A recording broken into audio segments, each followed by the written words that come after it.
All right, apparently I'm live. Good to see everyone here, if you guys are here. A couple of people here. So on your screen is a woman named Gwynn or Gwyneth Shotwell.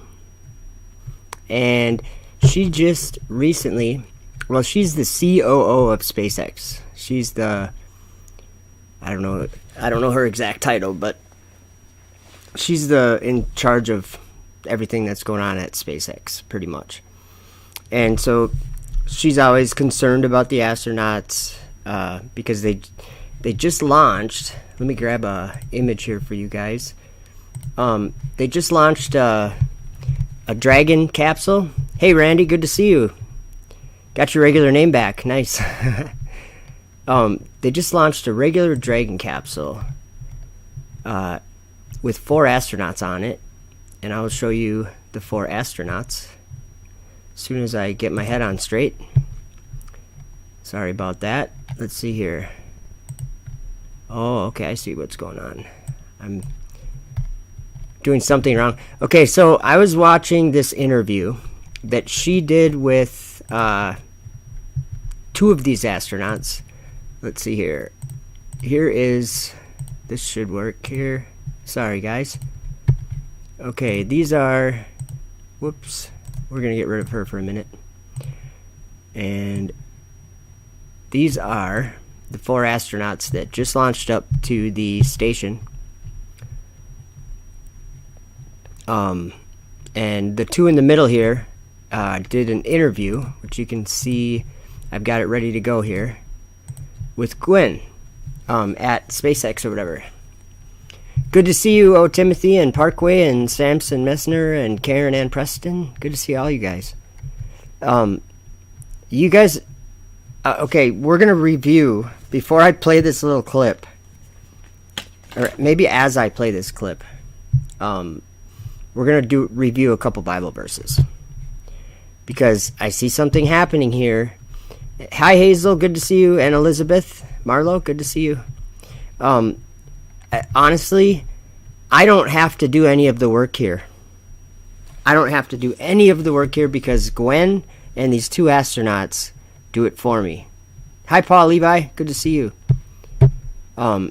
So when, like, I gotta stress this. A lot of people think I have an idea about rockets being in your Bible and rockets destroying the sky at the end. It's not my idea, guys. It's 2 things. It's what the prophets saw, and it's what you and I are witnessing in 2020.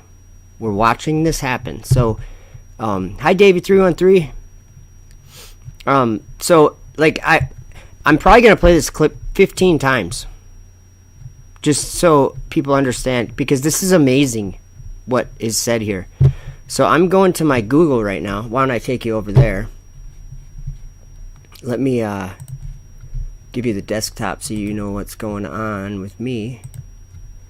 Okay, see the Google there? We're going to go to Revelation. Whoops, I might have to, sorry guys. We're going to go to Revelation 13 in Bible Hub. And we're going to read something, and I'm going to keep it open. You know what I'm going to do? I got an idea. We're going to do this. Actually, before I'm going to do a picture-in-picture so you guys can see the verse the whole time. But for right now, we're just going to read something here. Okay, I want everyone to pay attention to this beast out of the earth. Okay? Because to me, this is amazing. John saw this. This is a vision of the time of the end, the things that would take place before the end happened. John saw this, right? Now, it was a vision specifically for the servants of God to show them what would happen. Okay? Excuse me. So one of the things that we should, if like, so a lot of people say, oh, I think we're in end times, you know, the world's going to end or whatever. They should also recognize that we have an account of it already, of all these things that are happening, We already have an account of it, but it's a couple thousand years old, so the language is a little different, and their understanding is obviously a little different. But they saw this already, and so this is what happened. This is one of the things John saw, and I'm going to read in verse 11 here. I'll make it highlighted, I guess. Okay, so, and I beheld another beast. So we don't know what a beast is, guys. We don't know what it is, okay? John called it a beast, whatever he was looking at. And I beheld another beast coming up out of the earth. Okay, let's worry about the rest of the verse later. So what did he see this beast doing? Coming up out of the earth, right? So here's two kinds of ways that something could come up out of the earth. A tree grows up out of the earth, right? It comes up out of the earth, right? Literally, a tree does when it grows. So there's that type of coming up out of the earth, and there's one other kind, and it would be like going out of the earth, like going up to the sky, going out of the earth. Coming up out of the earth. So if it's out of the earth, that's the other kind, okay?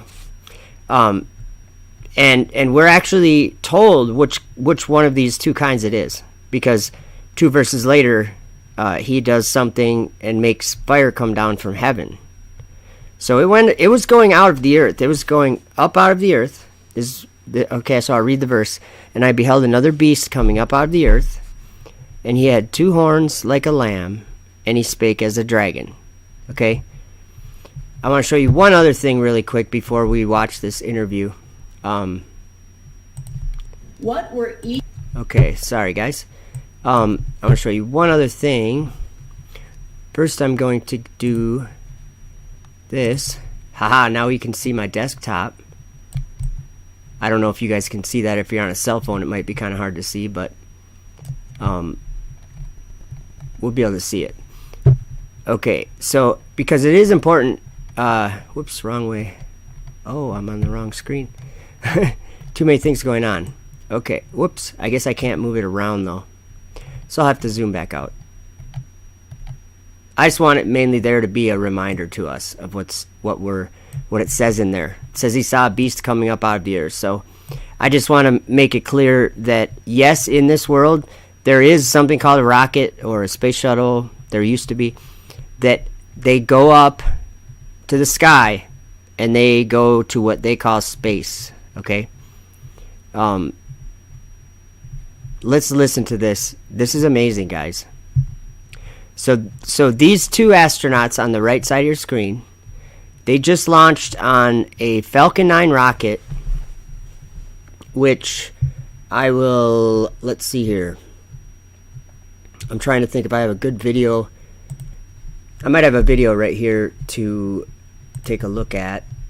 Sorry guys, I wasn't as prepared as I don't know how to present this, because I'm probably prefacing it with way too much stuff. This is something that I don't even know. There's a man in the world, guys. A lot of people are like looking for the Antichrist or the son of perdition or the man of sin or that guy. They're looking for him, right? But they're not looking at what the scriptures actually say about him. Nobody is. And I'm not ripping on anybody. I'm just saying, come on, people. I'm sounding my horn. There's a dragon flying in the sky. A real one. So like when we think of these visions that John had, are they real things? Or was he seeing like symbols? Because I'll tell you what, symbols aren't ever going to make the sky fall down. Real things will. Okay? All right, now check this out. I hope this works. It almost seems like it's not going to. Oh, maybe it will. Okay. I was on the wrong screen. Okay. Welcome, Dale Knight and Veronica Valley. And yes, Detestable Bird. Thank you. That's exactly what I'm seeing there, too. Benjamin Jansen. Hello. And did I say hi to everyone? Maybe not, but if I didn't, I'm sorry. Okay, so they just launched on a Falcon 9 rocket, which is a very famous rocket right now. And Benjamin Jansen, I gotta add to what you're saying. I believe you're right, saying that they're distractions and deception, certainly. But there's a dragon that God put it in his heart to fulfill God's will and to give power to the beast and do all these things. And the dragon burns Babylon with fire. And I'll tell you what, right now, Babylon in 2020, Babylon is that city that NASA and SpaceX and the whole world believes is a city where there's wonderful things for them or something called space. It's actually, if we go to Revelation 18, it says that it's a habitation of devils. And as Veronica already said, detestable bird, that's what it says in Revelation 18. It says it's become a habitation, Babylon the Great's become a habitation of devils and a hold for every foul spirit and a cage for every unclean and hateful bird. That's what, or detestable bird, that's what she was talking about. And so we have to remember, all these beasts that Daniel saw, they all were lifted up from the earth. They all were kings that arise out of the earth. So don't forget that too. All right, here we go. I've been prefacing and making you guys wait long enough. I'm going to play this like 10 times. What were each of the crew's, well, each of your biggest impressions of the experience and sensations associated with the Falcon 9 ride to orbit? This question gets asked a lot, actually. So how does it feel to ride in a dragon on top of the beast named Falcon 9?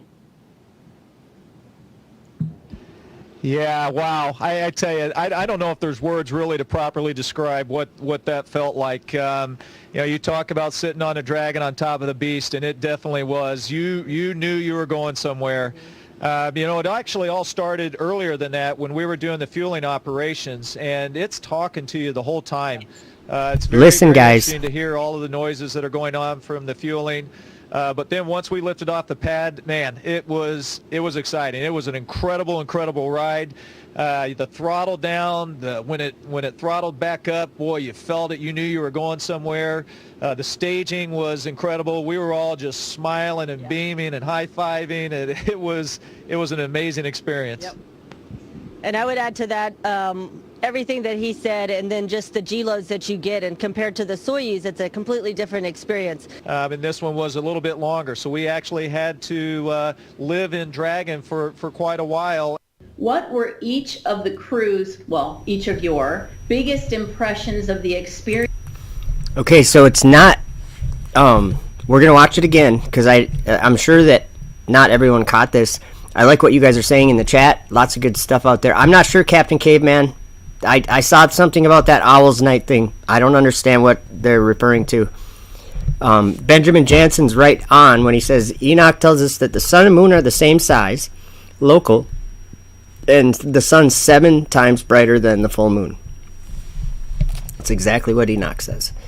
And then Samson Messner puts Ecclesiastes 3 verse 18, I said in mine heart concerning the estate of the sons of men, that God might manifest them, and that they might see that they themselves are beasts. Nice.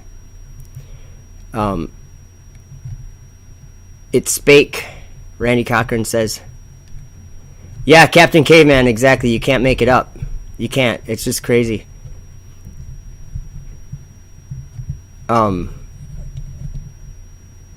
Parkway, I get what you're saying, but there are real results of this dragon, because I can explain to you guys in very simple terms what I see, what I believe these prophets saw, and I think we already, I think there's a universal knowledge almost in most people that have considered the idea of the Bible at all.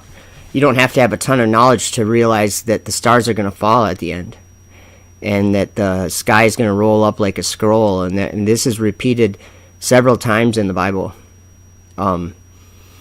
Hey, Dale Knight, that's awesome. I like, he says, yes, Enoch had a must-read, and 2nd and 3rd Ezra.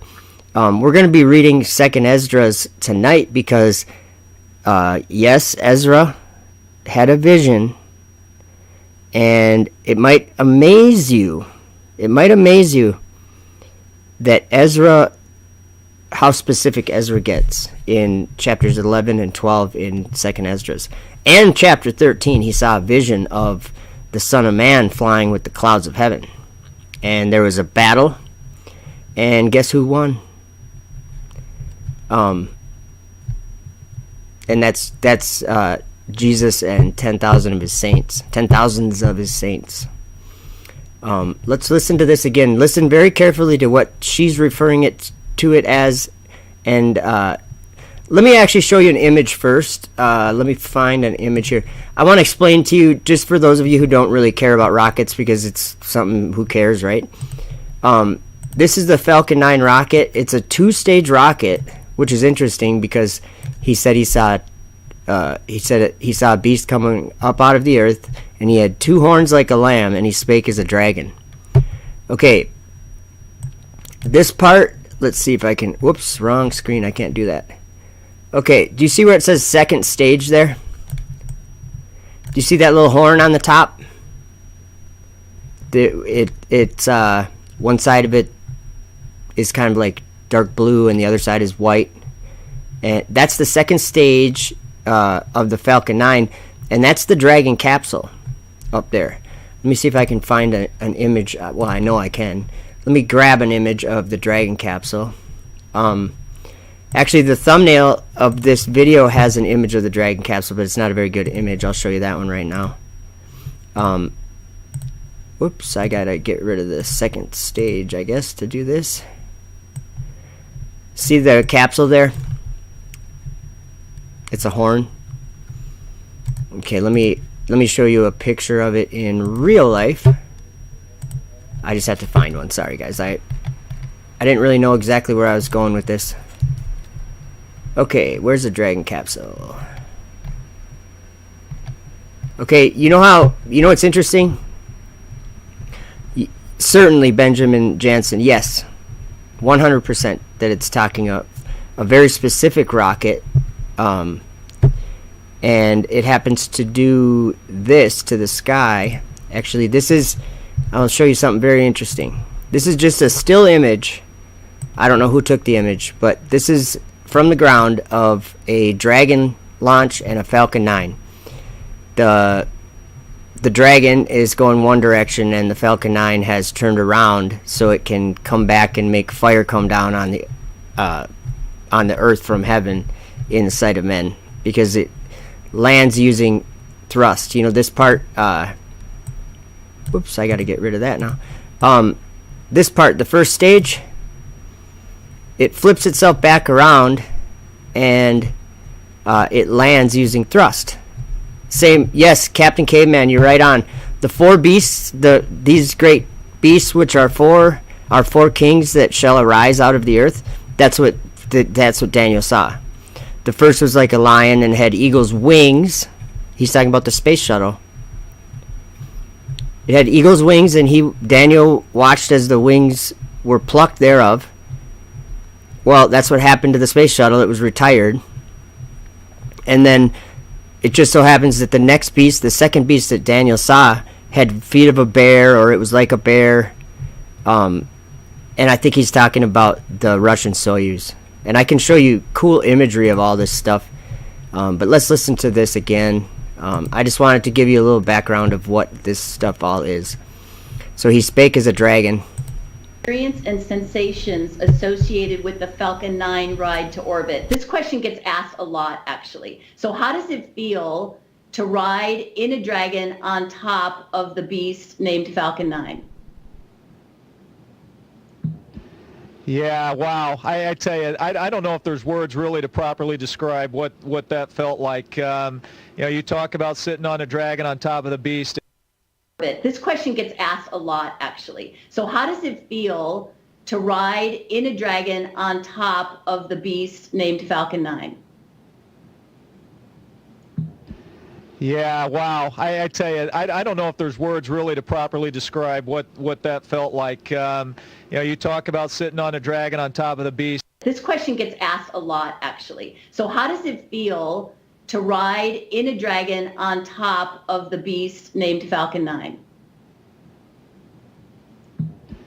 Yeah, wow. I tell you, I don't know if there's words really to properly describe what that felt like. You talk about sitting on a dragon on top of the beast. That felt like, you talk about sitting on a dragon on top of the beast. Talk about sitting on a dragon on top of the beast.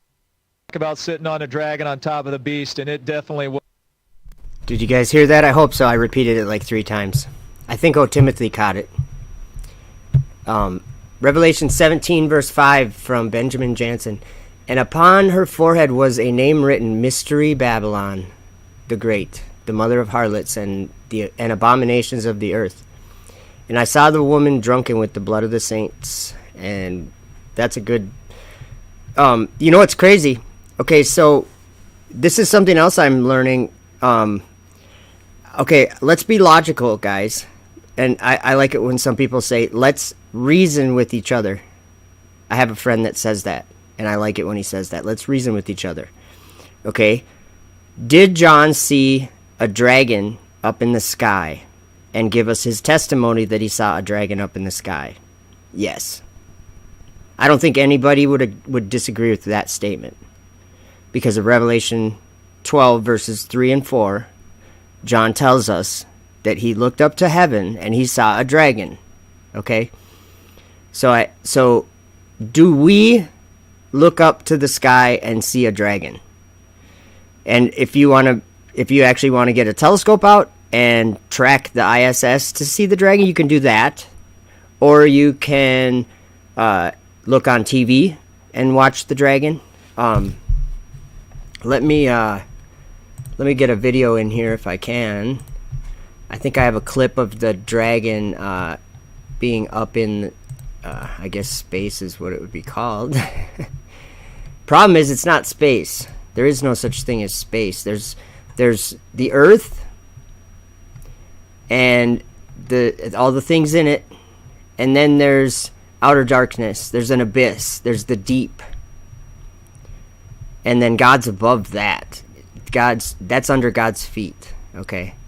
So now, let's see. Is this a good... okay, this is a time-lapse of Dragon docking to the space station. Now, I want to reason with you guys, and I want to ask a question. Okay, this is the Dragon capsule. And yes, it's in outer darkness. They think it's space, but they're in outer darkness. Okay, it's darkness, the blackness of darkness. The astronauts tell us this. They say that it's a bottomless pit. They say it's an abyss. That's exactly what the astronauts say. Okay, so here's Dragon. Now I want to ask you a question. I want you to reason with yourself and reason with me. In Revelation 13, John, before he saw that beast that we were just reading about, that came up out of the earth, he saw one come up out of the sea, a different beast. He saw, and this one had 7 heads and 10 horns, and upon his horns 10 crowns, and upon his heads the name of blasphemy. And the beast which I saw was like unto a leopard, and his feet were as the feet of a bear, and his mouth as the mouth of a lion. And the dragon gave him his power, and his seat, and great authority. And then a couple verses later it says, and they worshipped the dragon, which gave power unto the beast. And they worshipped the beast, saying, who is like unto the beast, who is able to make war with him. Okay, in this context, guys, I'm going to ask you, maybe you can put it in the chat if you feel like it. What is your opinion about what's on your screen right now? What is this dragon giving power to? Does anybody know where I'm going with this? Because John said he saw a dragon up in the sky. Okay, there's one thing. I see a dragon up in the sky. It's on your screen. Okay, there's one point that it's hard to deny. Okay, whether or not you believe that space is real or fake, or whether they're faking it or whatever, that's irrelevant. I'm just saying that we do in 2020. We see a dragon, and it's big news. There's astronauts going up from U.S. soil for the first time in almost 10 years to the space station, right? And that's what we're watching on the screen. So there's a dragon, and It's a little horn. Thank you, O Timothy. That's right where I was going. That's what I'm seeing. And there's another way to verify this, guys. O Timothy said the beast, the ISS question mark. You know when Jesus said that he even knew where Satan's seat was? Do you guys know where Satan's seat is? It was built by men and launched up on rockets. Remember when Lucifer said in his heart that he will ascend into heaven? That's what that means. Like, that's what rockets do. They ascend up. They go up into a different realm, a celestial realm. I like what you guys are talking about, Peter, in the chat. I like that. So how do I know that the ISS is the culprit here? How do I know that? And I know it sounds odd. It sounds like the beast isn't a rocket or isn't a spaceship. I have to beg to differ. But it's not about me being right or you being wrong or right or me being wrong. That's not what it's about. It's about us considering things that maybe the Holy Spirit's teaching and not me. I'm not teaching these things. He's teaching me these things, and then I'm going, whoa. And he's the only way that we can comprehend these things. And he's the only way that ties it all together, because God's in heaven. That's in the sky. And the Holy Spirit, or the Holy Ghost, proceeds from God. And he doesn't speak on his own, but he speaks what he hears. And remember in Revelation 11, God gave power to his 2 witnesses, and they will prophesy for a certain amount of time. And they're standing before God. Think about that. So the Holy Spirit is relaying the information that these prophets, these 2 witnesses, he's relaying this information for us to comprehend. And that's what I'm telling you. You can comprehend this if you listen to what the prophet said. Now, there's 2 prophets in the Bible specifically, in the King James Bible, that I know of. And actually, if you go to the 1611 King James Bible, it would be 3, because Second Esdras is in there. But John and Daniel both witnessed visions or dreams of the time of the end. Yes, Tim Pack, welcome. And yes, you're right. Discernment can be hard if not in the Holy Spirit. That's the only way I can comprehend anything is from him, because I think it's because our minds are human, or we can be born of the Spirit of God, but I think it takes a lot of time too, myself. So this dragon gave power to the beast. Oh, I'm sorry. I was, hey, Generation X Coffee House, good to see you. But there's another way that we can verify that there's 2 other prophets that point at the space station, believe it or not, in the scriptures. Like the scriptures, the book of Enoch. He saw something, and he saw something, or let me reword that. Enoch went to a place, and when he went there was 7 of something. And then John, in his vision of the time of the end, he went to the same place, and guess what? There was 8 of something there when John went. So that could be significant, right? When I'm sorry, guys. When Enoch in chapter 18, he was being shown this place, and it was a waste and horrible place, and there was no water and no birds, and it was like a desert there. And there was an abyss there too. And he saw 7 stars that were imprisoned. 7 stars that were imprisoned. And the angel Uriel said, that it was a prison for the stars in the host of heaven that had transgressed against God's commandment, because every luminary, the sun, moon, and stars, they have an ordained trajectory or an ordained orbit or an ordained course, whatever you want to call it. And those courses are very specific, and I'll explain why. It's something that this is also something that has only been known by human beings for a very short amount of time because of technology. Actually, I'm going to go grab a video. I got the dragon playing there. I'm going to grab a video that we can watch of a new kind of technology. I think it was the first time it was ever done was in 1931, because I actually had to look that up because I did not know. When I thought about it, I said, wait a minute, this is something that's fairly new that cannot be explained as far as like how the heliocentric model would have us believe the sky is, what's going on in the sky. Well, there's something else going on in the sky, and the heliocentric model does not explain it, okay? And it's technology that made us be able to see this. Do you see on your screen there? Nobody really knew that was happening.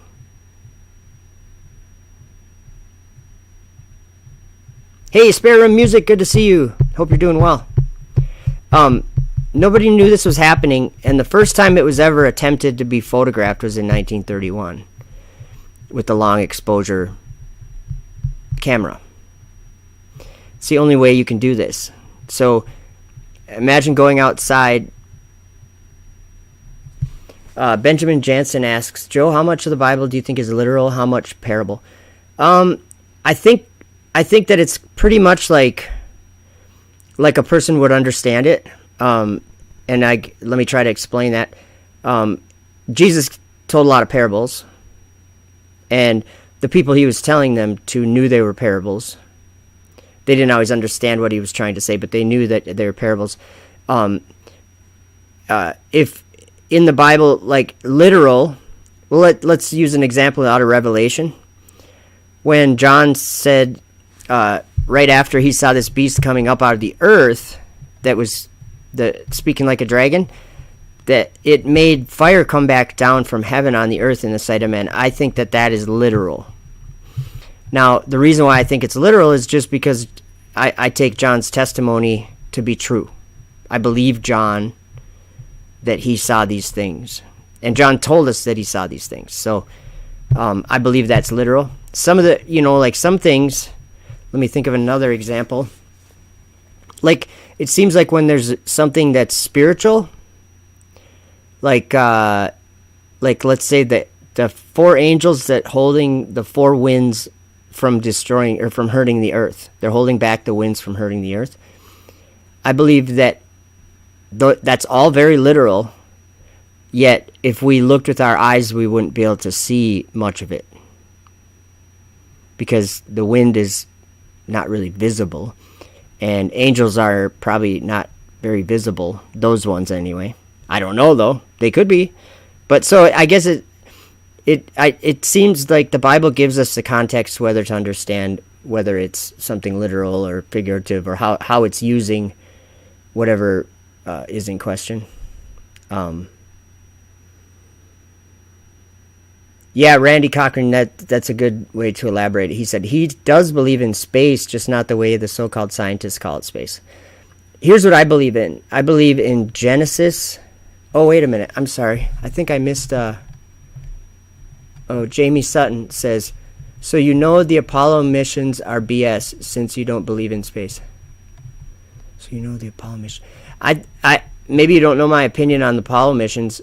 I think that we're not struggling against flesh and blood. So I agree with you that the Apollo missions are BS, but the part that we might disagree on is that nobody involved in the Apollo missions lied.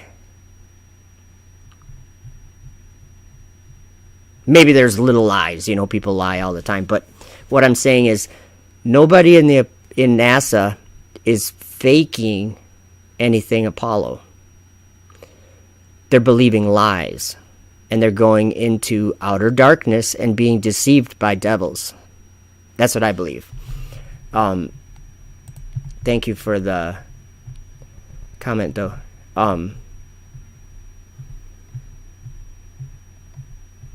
Space is in the dome, Samson says. Yeah, Spare Room Music says 2024 will be interesting then, because that's when supposedly they're supposed to be going back to the moon. Hey, Roderick, good to see you. Yeah, listen to 8 Hours of Jesus is eye-opening. Yes, it is, Captain Caveman. Listen to the Book of John. Man, I love listening to the Book of John. It's awesome. And I love listening to Scripture. I don't know why. Probably because I'm working often. I'm just working during the day, and I can wear headphones or even just like one earbud, and I just have it playing all day. I listen to the Book of Enoch all the time. Parkway says, I heard the wall was several hundred miles inside the ice ring. Could this be the firmament base or ends of the earth? You know what? That's something that I thought about this week. The ends of the earth. There's a place in Enoch that made me think about it. He said he went to the ends of the earth, and it was heaven. And it was up in the sky. Now, I think there would probably be ends of the earth, east and west, or not east and west, towards the south, I guess it would be. But if you go up too, there's an end of the earth upwards, and that's the firmament. And then above the firmament is heaven, and I guess, the firmament is also considered heaven. And the firmament is a place of darkness. It's the darkness upon the face of the deep, and it's filled with stars, and it has 7 planets. And I actually just put some on my channel. If you're not subscribed, please subscribe. I just put videos through my telescope of Saturn and Jupiter and which other ones? Capella, I think, and one other one. Stars, anyway. But the planets, you can see that they're closer or they're bigger or whatever, but they stand out. The planets stand out. They're brighter in the night sky. Let's see what we got here. I recognize something. Yes, Paul Levi, you're right on. The Book of Enoch holds the key to biblical cosmology. And you know what? Did you know that Enoch prophesied about flat earthers? Did you know that? It's in chapter 93 of the Book of Enoch. He said that after this apostate generation, where all their deeds were apostate, that there'd be these people elected that would receive, you guys ready for this? That would receive 7-fold instruction concerning all his creation. That's what flat earth is. That's why that's why there's stars on the screen going around in a circle, because that's something new to this world. We didn't understand this 100 years ago. We didn't know that the stars even did that. We could see that they were moving in that pattern, but we never were able to visualize it this way. So when you think about that, so technology makes it, these cameras, wow, optics has really helped the flat earthers a lot. They make us see right through the curvature of the earth, right past it. No, that's not true, Samson. We are not all gods. You are God? No. God's in heaven above. He lives in heaven above. And Jesus came and manifested here on the earth. He's the Son of God. He's the Word of God. And he is God. And he made everything that was made. And you didn't. So he's God, and we are his children if we want to be. Longing for the new heaven and new earth. Hey, Davey 313, look at the screen. I think that's what John saw when he said he saw a new heaven And what's all these people talking about flat Earth? I think that's what John saw when he said he saw a new Earth. Do you get what I'm saying? Hey, Retro Fun, welcome. Yeah, exactly. Make some coffee from nothing then. Do something like that. Woken Truth, how you doing? He says, you're discovering something so important. My interpretation of this is we are seeing physically what's happening in the heavens spiritually playing out in our realm. Wow. Yes, in earth as it is in heaven. That just reminded me of Matthew. Thank you for that comment. Matthew 18, which I'm going to on my computer here. 18 verse 18 gives us some insight on what you just said there too. Let me find it here. It says, verily I say, actually this is Jesus. Verily I say unto you, whatsoever ye shall bind on earth shall be bound in heaven. And whatsoever ye loose on earth shall be loosed in heaven. And so just imagine yourself fighting alongside with angels. And you have a sword. You have all these things that we can that we're given. Let me read about them to you. They're in Ephesians 6, I know. I'm just going to go over this really quick. And then we're going to listen to that video again. It's still blowing my mind that she called it a beast and then he called it a beast and a dragon. And it also, the dragon, it resupplies the space station. Like it gives it its power, literally. Okay. Put on the whole armor. Sorry, guys. Put on the whole armor of God that ye may be able to stand against the wiles of the devil. For we wrestle not against flesh and blood, but against principalities, against powers, against the rulers of the darkness of this world, against spiritual wickedness in high places. Do you guys remember darkness is where the planets are imprisoned? Enoch chapter 18 and 21 both talk about that prison. Uriel shows Enoch the prison for the stars and the host of heaven. And I think that he's talking about Babylon because that's also a prison for evil spirits. I don't know if God has two prisons for these evil spirits, but I think it's a heavenly place. It's celestial. It's that realm above us. And I believe that it's darkness. Jude quoted Enoch, and he said, raging waves of the sea, because remember, there's a great sea above us. There's dark waters in the sky. And he said, raging waves of the sea, foaming out their own shame, wandering stars, to whom is reserved the blackness of darkness forever.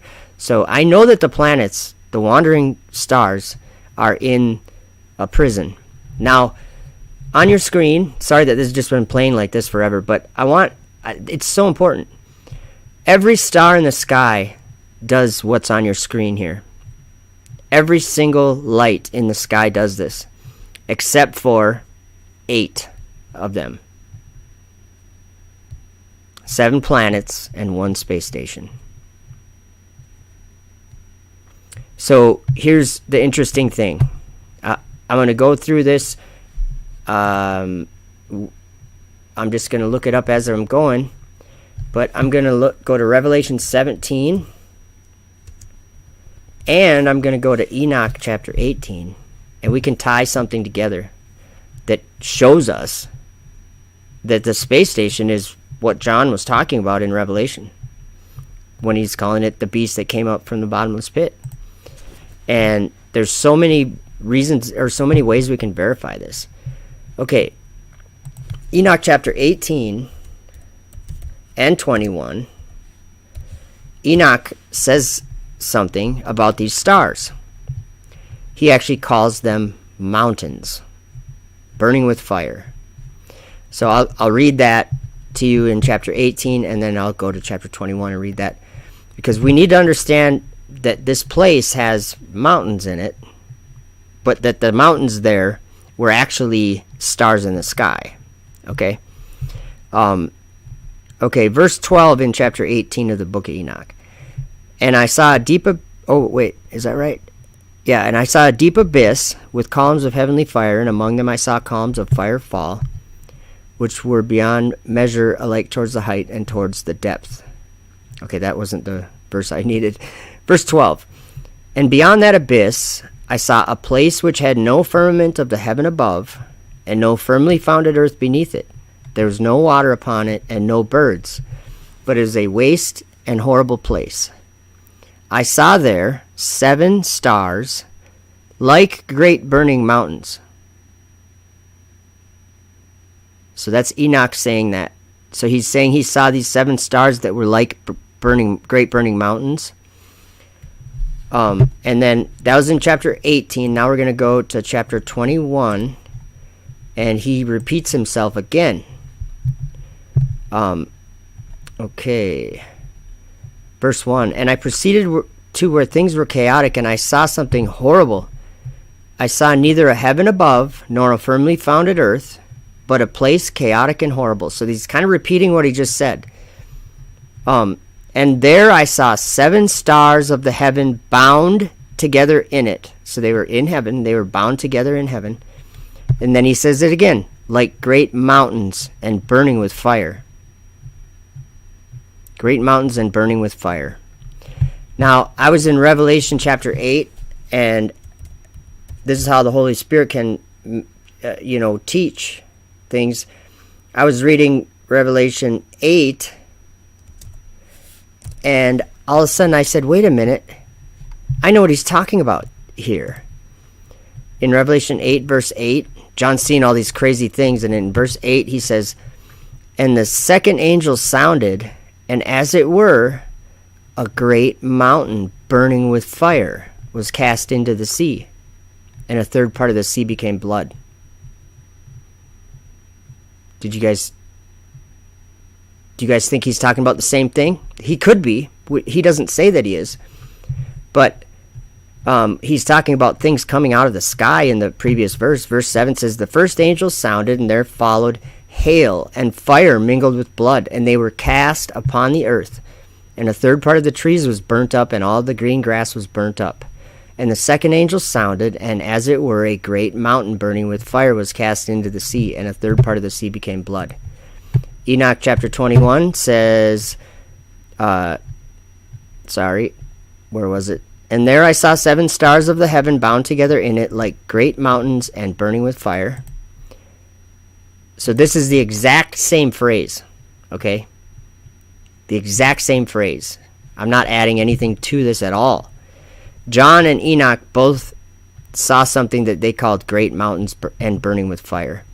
Verse 13 in chapter 18, I saw their 7 stars like great burning mountains. Okay? Mountains. Burning mountains, okay? Now, this is, reason why I'm pointing that out is because we have a mystery to understand that's been revealed by God in these scriptures. Look what it says in verse 9. Well, let me preface it, okay? In Revelation 17, John is taken away somewhere in the spirit. So he's like not in his body or whatever. He's in the spirit. And he's taken away in the spirit to a wilderness. And that's where he sees Mystery Babylon. And that's where he sees the beast. And he sees Babylon riding on the beast, the mother of all harlots. So, first point I want to make is it's not on the earth. Babylon the Great isn't on the earth because John was taken away in the spirit. And that's where he saw it. So, that's one point. But here's what is interesting. He saw this beast and it had 7 heads and 10 horns, right? The beast that was that Babylon was riding. And verse 9 it says, and here's the mind which hath wisdom. The 7 heads are 7 mountains on which the woman sitteth.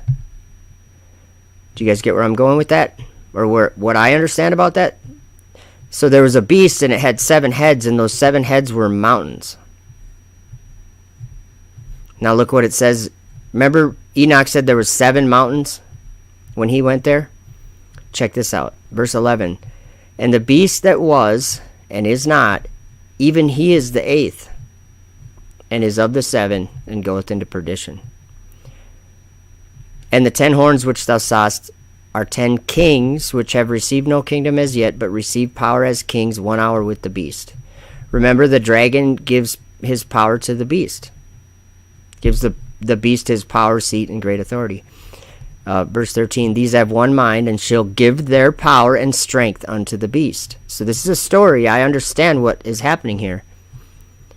The dragon capsule is what is making this world believe a lie. And it's not NASA making them believe a lie. It's not the people working at SpaceX that's believing the lie, or that's making people believe a lie. They believe the lie themselves.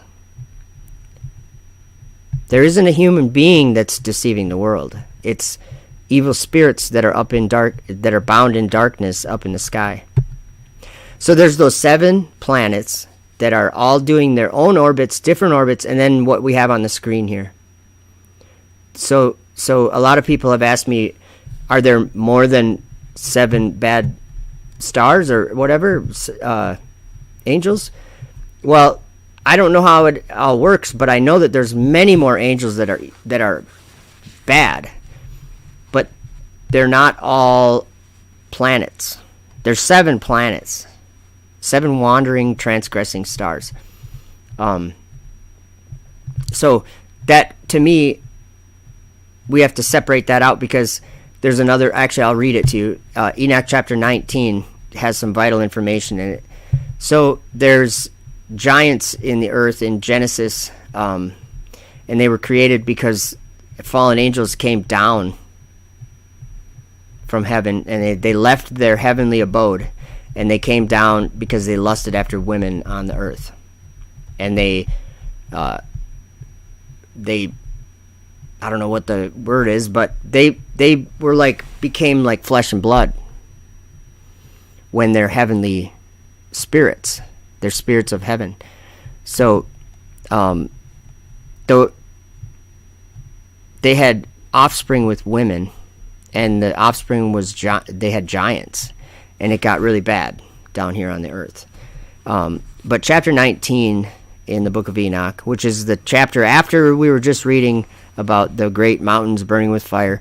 Okay, and Uriel said to me, here shall stand the angels who have connected themselves with women, and their spirits, assuming many different forms, are defiling mankind, and shall lead them astray into sacrificing to demons as gods. What are satellites, guys?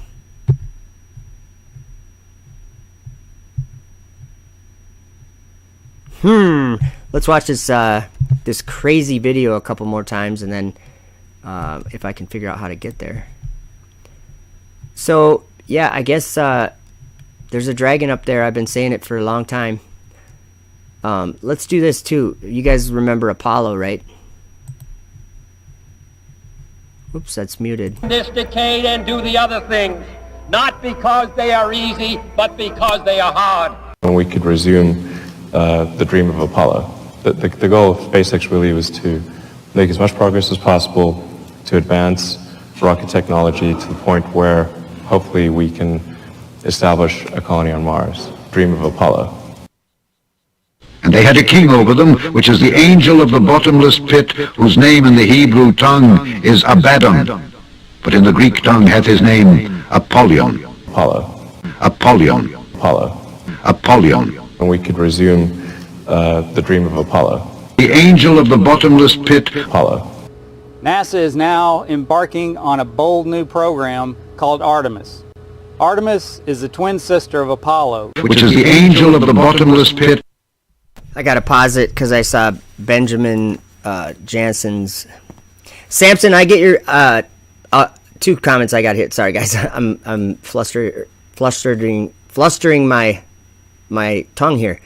Okay, Samson, I understand what you're saying about when Jesus said ye are gods, If he is it not written in your law? I think it's easy to misunderstand that, and I think I maybe understand why you're saying that we are gods, but I think it's still not accurate to say that, although I might understand what you're saying. There's a thing that maybe some of you haven't even thought about before, because it's new to me kind of in my thinking. I really don't know how to understand it.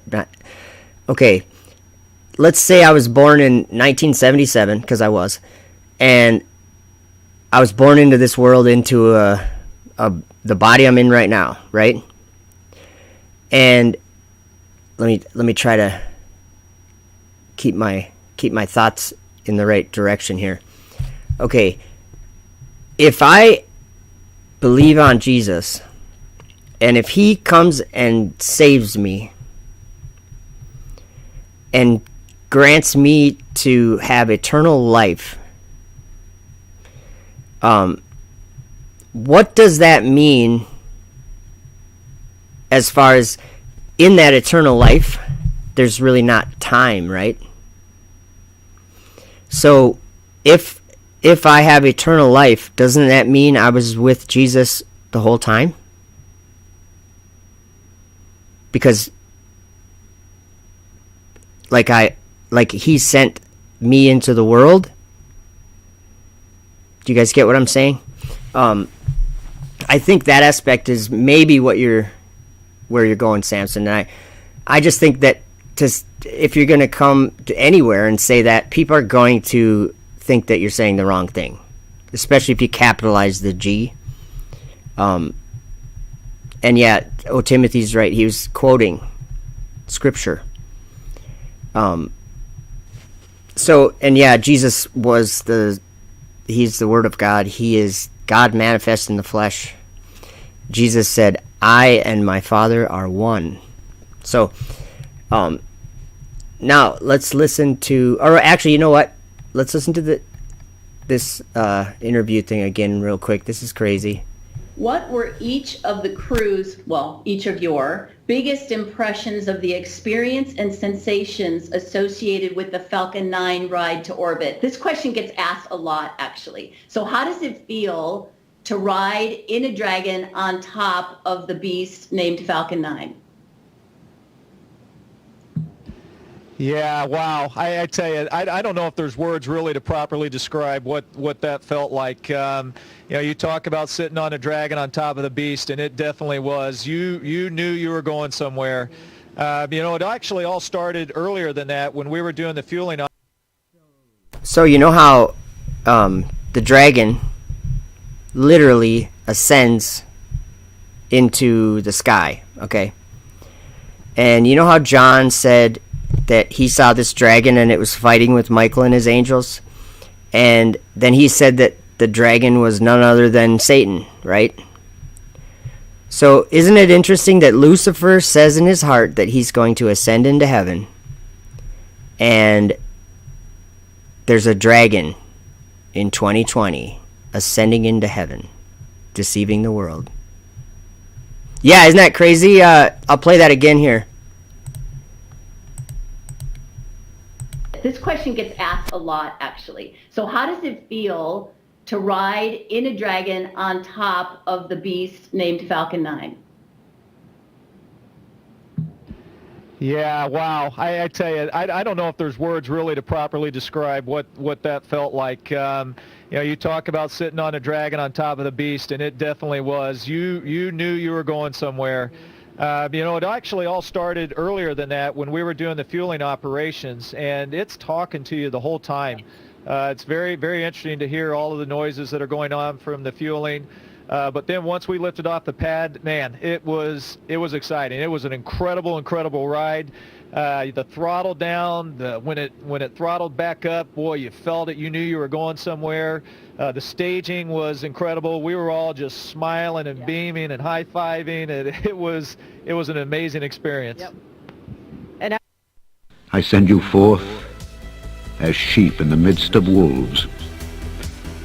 Be ye therefore wise as serpents and harmless as doves. But beware of men, for they will deliver you up to the councils, and they will scourge you in their synagogues. And ye shall be brought before governors and kings for my sake, for a testimony against them and the Gentiles. But when they deliver you up, take no thought how or what ye shall speak, for it shall be given you in that same hour what ye shall speak. For it is not ye that speak, but the Spirit of your Father which speaketh in you. And the brother shall deliver up the brother to death, and the father the child. And the children shall rise up against their parents, and cause them to be put to death. And ye shall be hated of all men for my name's sake. But he that endureth to the end shall be saved. But when they persecute you in this city, flee ye into another. For verily I say unto you, ye shall not have gone over the cities of Israel till the Son of Man be come. The disciple is not above his master, nor the servant above his Lord.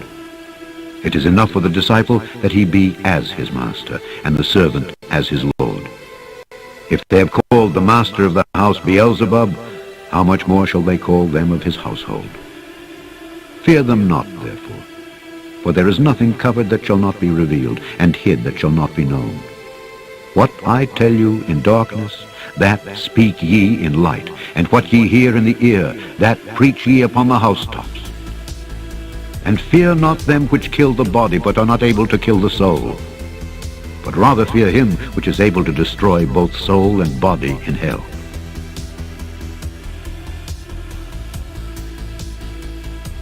And I looked, and lo, a Lamb stood on the Mount Zion, and with him 144,000, having his Father's name written in their foreheads.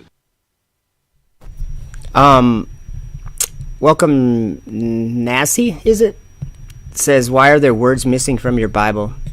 Can you elaborate? I don't think there are any words missing out of my Bible. There shouldn't be. I didn't erase any. So, I love that, Davey 313. And now Jesus calls us friend. Where's that in John 15 or 14? That's in John 14, I think. Let me go there. I just want to read that. Thank you, Davey 313. That's a powerful part of the scripture when Jesus is like saying these things. Where is this?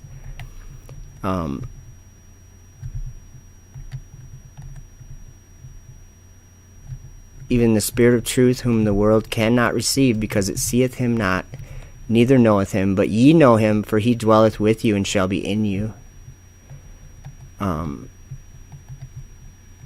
Where is it? See, this all happened. This was Jesus foretelling all of this, guys. He says, this is John 14, verse 26. But the Comforter, which is the Holy Ghost, whom the Father will send in my name, he shall teach you all things. Are you guys learning? Because if you're a person that already knew everything, it's going to be hard for him to teach you, right? So have a learning outlook, because there are things to learn.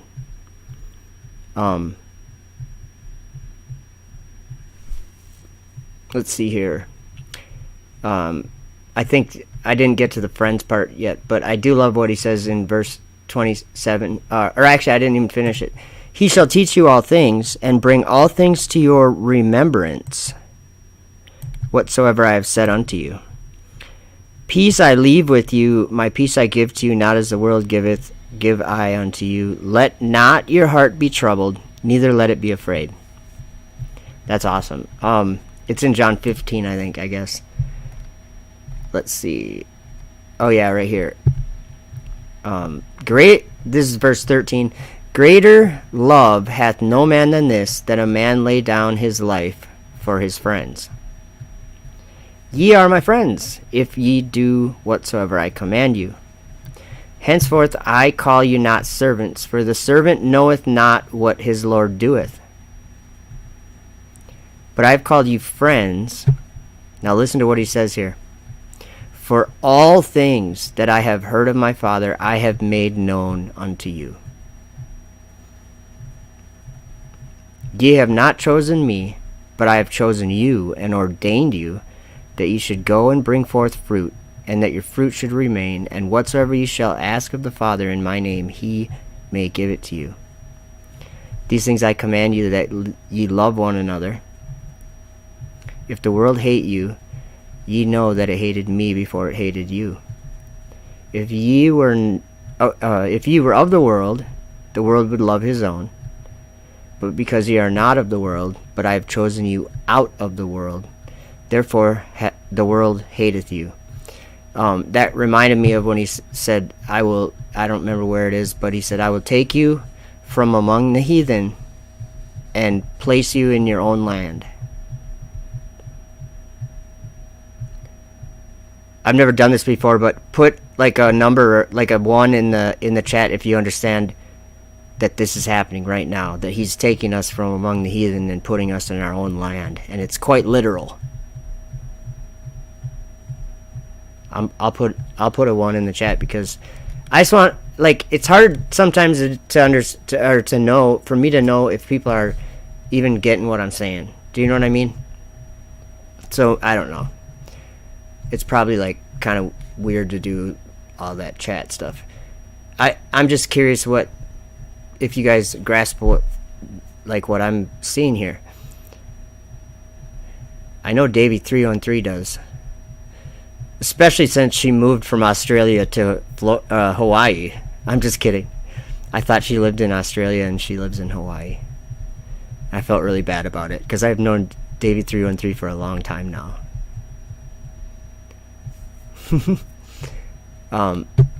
He's separating the chaff from the wheat. Anthony sees it. And you know, like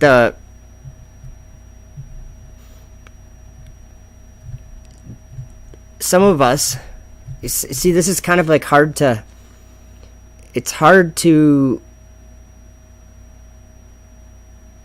say some of these things to people that I even know. Yes, I do want to elaborate. Oh, Timothy, you're saying flat earth is the new land? Yeah, I am. And again, I'm going to show you the scriptures why I say that. Okay, so why don't we go to my desktop and let's just do a little bit of studying, because I'll tell you what, let me close a bunch of these. I got way too many tabs open here. We're going to go over some scriptures why that foretell a time when a hidden land would become visible to these people. They would see this land. And I have to say, they see a vision of it. But it's a vision of truth. It is the truth. Elizabeth says her family thinks she's crazy. And I think that mine does too. But how long can you be crazy before you're not crazy anymore when all these things are coming to pass? I mean, just think of our world. How's 2020 gone? Been a great year so far?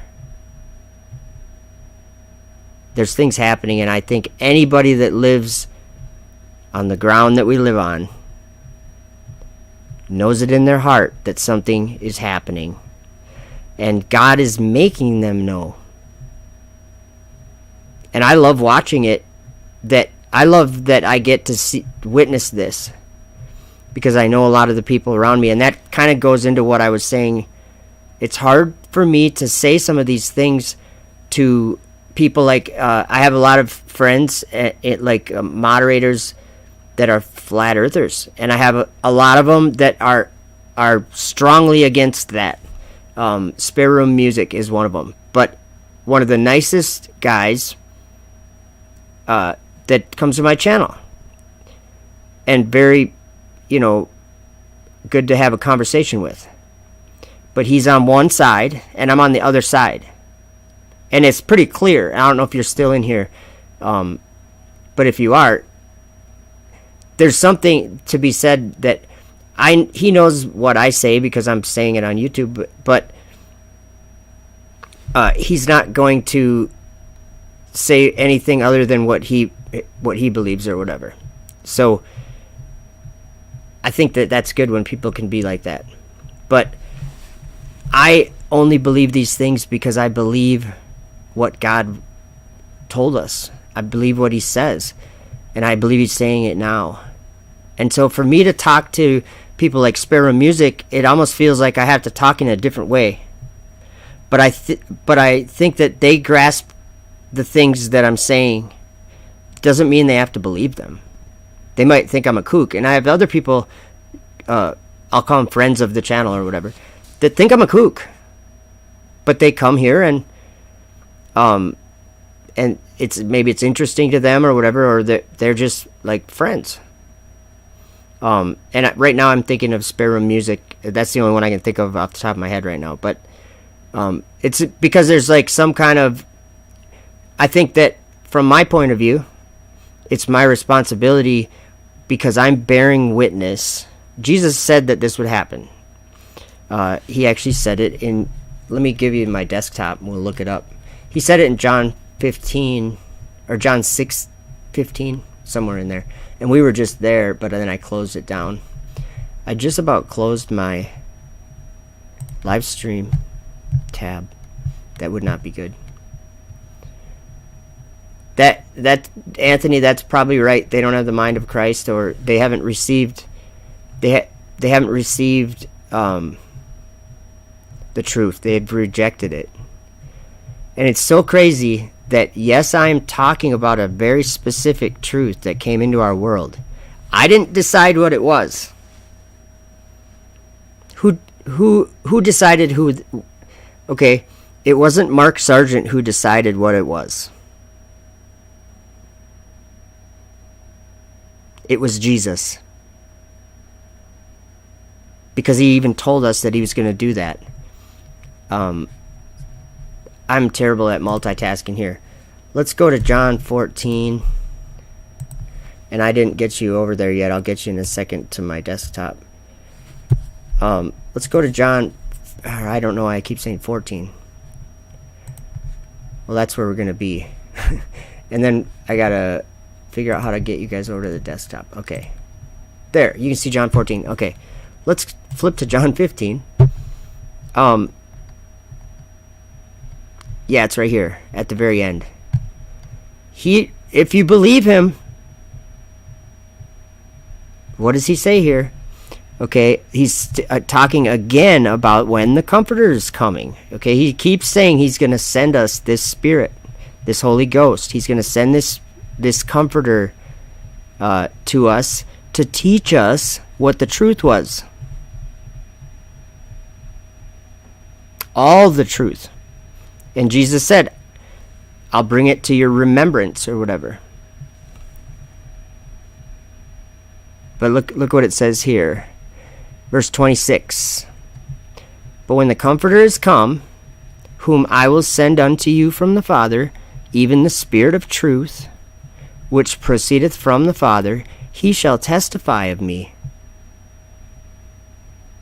And ye also shall bear witness, because ye have been with me from the beginning. So I think what that means is when we believe the truth about what is in this world, what is debated and laughed at and hated, but is something that we didn't know. Let's go to Isaiah. There's something we didn't know, but he told us about it, and I can go all over in the scriptures and show you places. One comes to mind. Let's go to Isaiah. Where am I in Isaiah? 43 or 42? Whoops.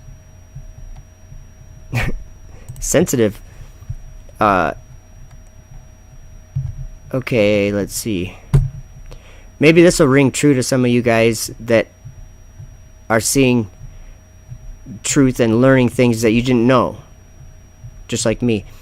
I'm learning things I had no idea there were any reality to some of these things.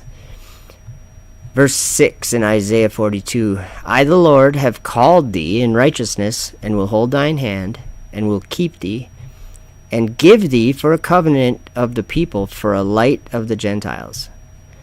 Now look what it says here. To open the blind eyes, to bring out the prisoners from the prison, and them that sit in darkness out of the prison house. Okay, now there's more verse I want to show you about opening eyes. Okay, we're going to look at that subject for just a second. We had our eyes opened supernaturally, and I think a lot of us are witness to it. And we can give our testimony that of the things that we're witness to. And this is what Jesus said would happen. Okay, verse 16 says, and I will bring the blind by a way that they knew not. Who knew flat earth? Who knew anything about the stars and their courses? Who knew any of this? I didn't. No, none of us did. I will bring the blind by a way that they knew not. I will lead them in paths that they have not known. I will make darkness light before them and crooked things straight. These things will I do unto them and not forsake them. Okay. Oh, look at this. This is talking. I think this is talking about planets. The next verse says, they shall be turned back. They shall be greatly ashamed that trust in graven images, that say to the molten images, ye are our gods. Let's do this. Look at that. It was already in there. Planets. Look at all these names. Well, Earth isn't a planet, guys. Earth is the ground that is under your feet, literally. That's Earth. That it doesn't ever move. It doesn't ever rotate. It's something that you count on to be solid as a rock your whole life, and it is, unless there's an earthquake. Never moves, never rotates. It's actually the sun that creates the heat and the some of the light, and it goes over our heads every day in the sky. We're not going around the sun. The sun's going over the earth. Thomas Morgan, do you want to know what you missed? Oh man, I'm gonna play what you missed. You're not even gonna believe that this just happened. Sorry guys, we're taking a turn here, but we'll come back to this land that Timothy was asking about. Definitely gonna come back to the promised land being manifested to a certain people. But let's see here, device, video. Okay, Thomas, just listen to this. This is Gwynn Shotwell. She's the COO of Spacex. She's like in charge of everything at SpaceX.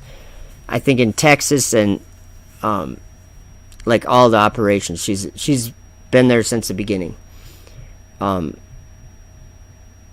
Just get ready to hear this.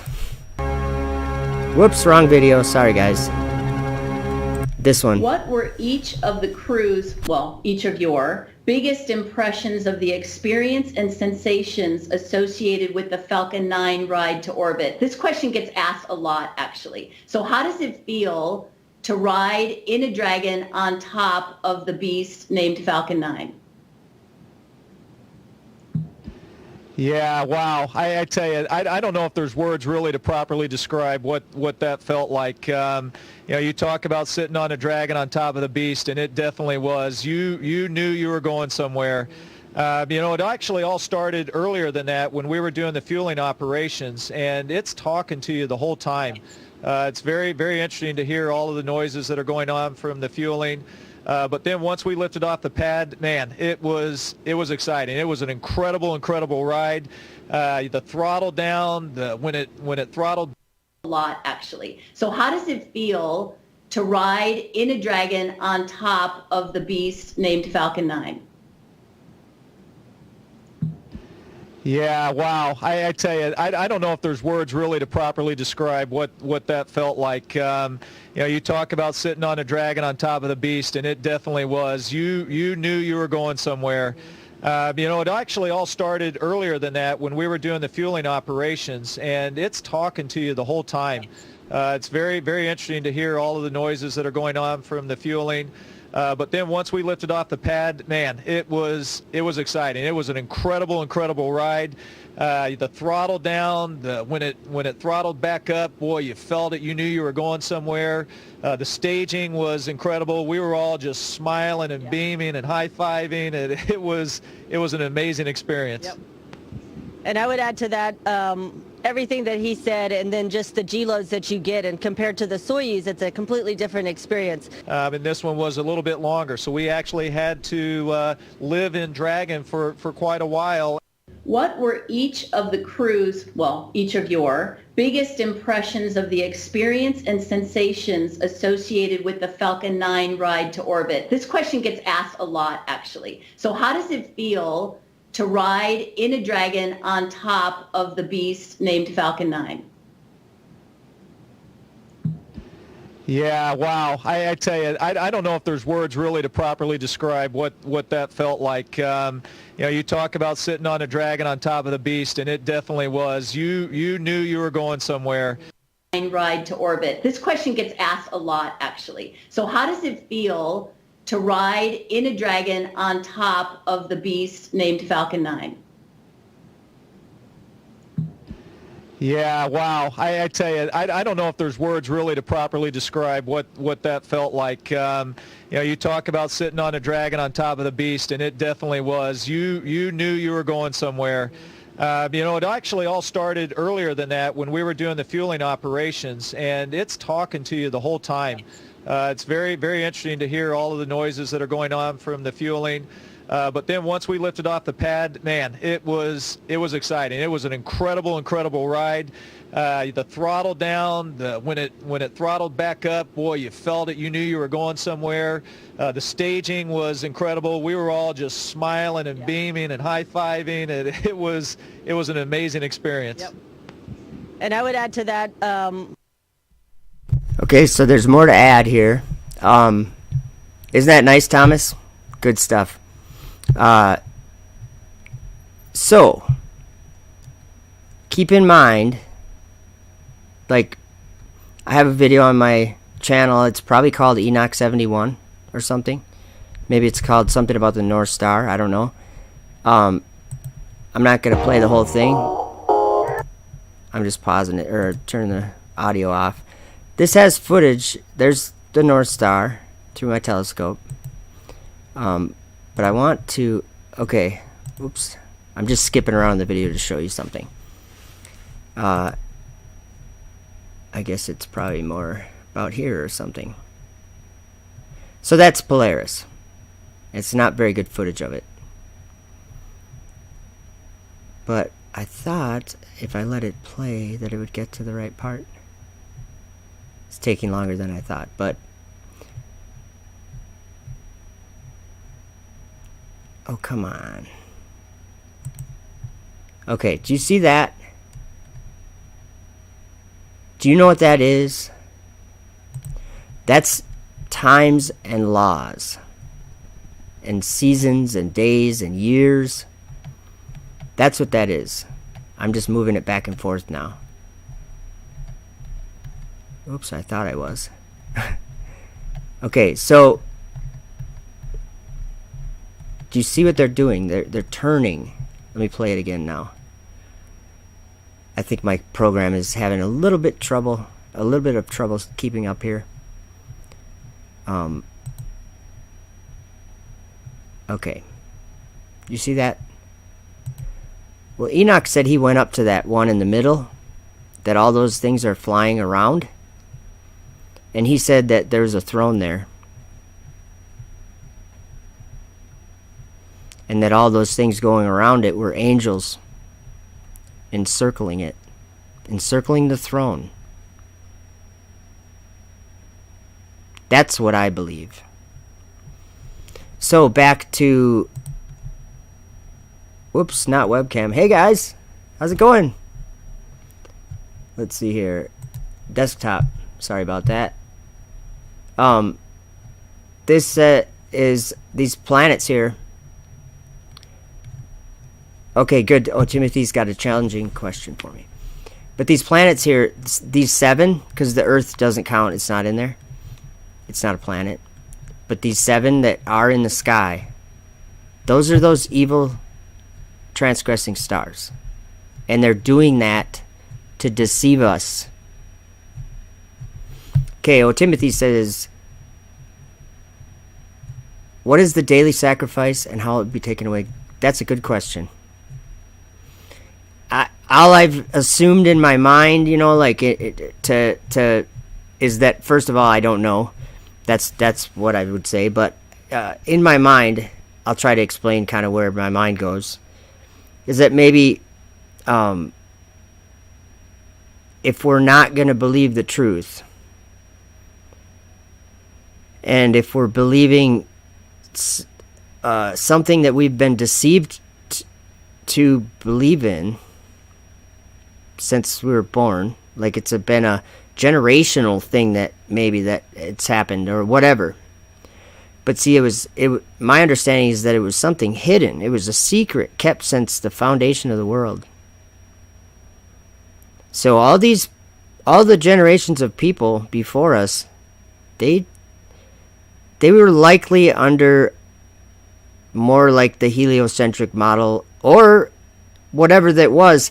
Like back in Acts, they thought that that they were gods and that they could manifest down here in the flesh.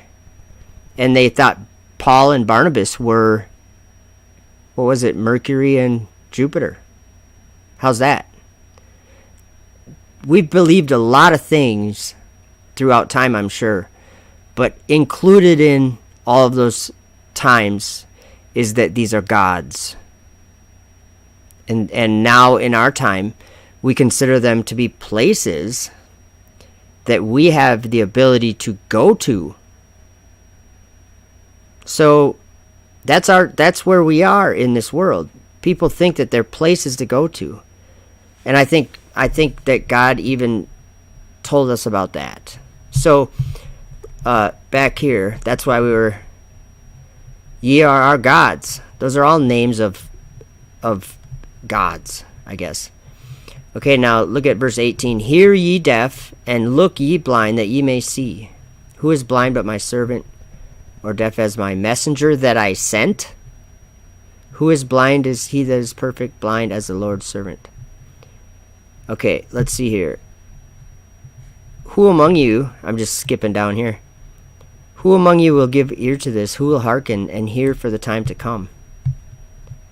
But there's more in Isaiah 43. Okay.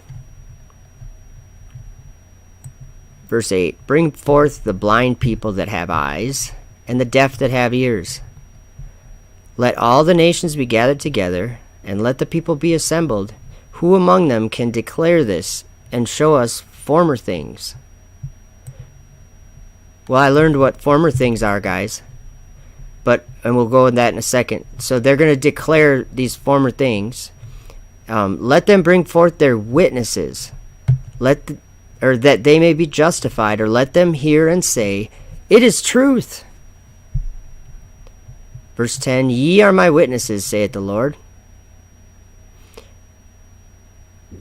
Do you guys get where I'm going here?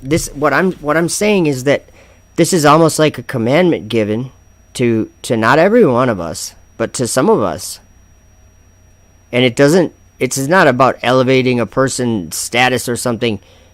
It isn't about us. It is about the truth, actually. It is about the truth that can set you free from bondage, that we were all born in this bondage. And so we lived in bondage that we didn't even recognize until we believe this truth. And I'm not saying I understand everything, but I do know that Jesus said he's knocking at the door, and any man that opens the door, that he will come into him. So that's why I'm always encouraging people to say, hey, I just know that I bear witness to this thing that happened to me, this thing that I've come to understand it to very literally be the Spirit of God coming into me and showing me things to come. I mean, that's one crazy thing, but and you know how he does it? It's through the mouth of, or the writings of all these prophets. So, former things, check this out. We got to go to Isaiah 49. And we'll get to the land, O Timothy, because that's very interesting and very clear, I think, too. Okay, Isaiah 49, verse 3. Nope, 48. Sorry, guys. Good thing I wasn't telling somebody to go read something. 48 verse 3. I have declared the former things from the beginning, and they went forth out of my mouth, and I showed them. I did them suddenly, and they came to pass. I'm thinking, let there be light, and there was light. He did it suddenly, and it came to pass. And they went forth out of his mouth from the beginning. Former things. So let's see here. Okay. There was a place here where it says like he's going to show us something new. Yeah, right here, verse 6. Thou hast heard, see all this, and will not ye declare it? I have showed thee new things from this time, even hidden things, and thou did not know them. We didn't know it, guys. And he showed us hidden things. We bear witness to him. He just told us that we are his witnesses. And he's asking us, will you not declare it? So it's like almost a commandment to preach what he showed us. But let's see here. So here's one of the things he showed me. To answer Timothy's question, or not, maybe I didn't answer that. I didn't really answer that question. I don't know what the daily sacrifice is. I wish I don't know specifically, but it is. It just seems to be like, I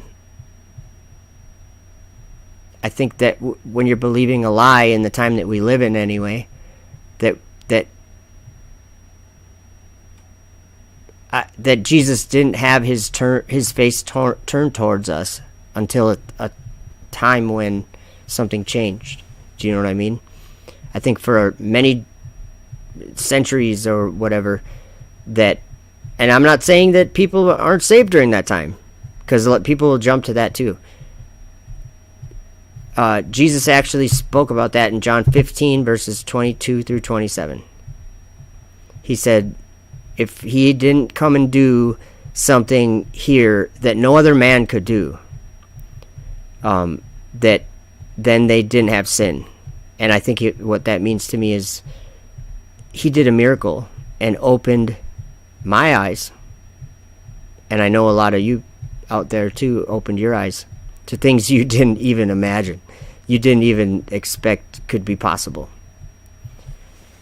And it was something he did. Not me. I had nothing to do with it. I was just kind of like, it's almost like you're going on an Uber ride, and you're just listening to maybe what radio or whatever the person you're listening to. But you're learning from that person. You're learning all these things that you can see in the world a different way now.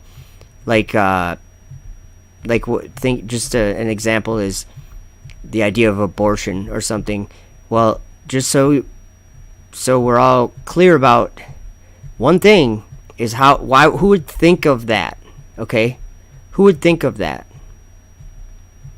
Well, if we look at Enoch, I don't know which chapter, right at the beginning of the book of Enoch, and Genesis 6, when those angels came down and took wives, they taught them all these evils, secrets, things that we aren't supposed to know. They taught them how to make things with metals, how to wear makeup, a lot of these things, and it's like that pharmakia or whatever. Like, think of witchcraft and astrology, or all these different things that they taught. Yeah, I noticed that. I looked and I noticed that too, Roderick. About it's the word sacrifice isn't necessarily there. It's more like the daily, and I don't. It almost like it was, like reverence, if that's the right word. I'm not sure. So the promised land. There's been a promise, right? Abraham. Let's look at Hebrews really quick. Well, I'll just stay on this page and go to Hebrews. I think it's chapter 8 or chapter 11. I can't remember. I think it's chapter 8. No, it's chapter 11. It's chapter 11. It's about faith. Yeah. Okay. Check out about Abraham. So, and we're talking about a promise, and it's a land of promise, okay? And I think that it's New Jerusalem, Mount Zion. It's heaven. It's the temple of God. It's so many different things, but it's a land of promise. Okay, verse 8. By faith Abraham, when he was called to go out into a place which he should after receive for an inheritance, obeyed, and he went out, not knowing whither he went. So it was by faith, guys. By faith he sojourned in a land of promise, as in a strange country, dwelling in tabernacles with Isaac and Jacob, the heirs with him of the same promise. Now check this out. He's looking for something. For he looked for a city which hath foundations, whose builder and maker is God. Because it obviously it seems like Abraham lived in a world that he saw a different world. He saw a world that was in the scripture, I think. And then I think that he saw New Jerusalem in the scriptures, what I'm saying. He saw that was going to happen, that it was going to come down out of heaven from God. And he was living in this world waiting for the next world, for the one, the real one, you know. So that's one part, but there's a couple things where it talks specifically about this land being hidden and then being revealed to people, or being made visible. And that's 2 Esdras. Whoops. 2 Esdras. Which chapter? 7. Let's just go right here. Watch this. Verse 26. Look, it says right here. Look, the time is coming when the signs appear that I told you about in advance, and the city will appear, appearing as a bride, and the land that is now hidden will be openly displayed. You know what I'm going to do? I'm going to do this. Let's see. Okay. Now let's go to... So the land that was hidden will be openly displayed. That's a prophecy. That's a foretelling of what we're experiencing right now for the last few years. Pretty cool, actually. Now we're going to go to 2nd Baruch. I think it's 51, verse 8, I think. Sefer? Let's see. I think it is. Yeah, it is. Verse 8 says, For they shall behold the world which is now invisible to them, and they shall behold the time which is now hidden from them. So there's another place. So there's another prophecy. It comes at a little bit different other than prophecy about a land that was hidden being made known, but it's also a gospel, I think, in Romans. And you guys know I bring this verse up all the time because it's like powerful to me. It explains so much. Romans 16.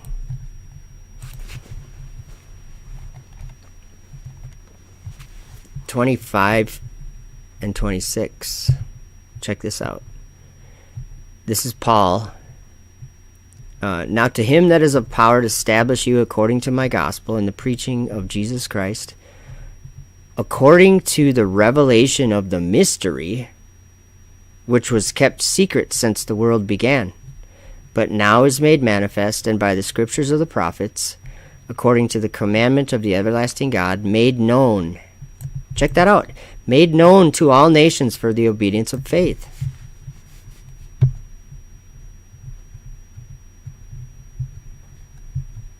So how you explain the wonders, Captain Caveman? I don't know if you're talking to me or not. Maybe you're in a conversation. But,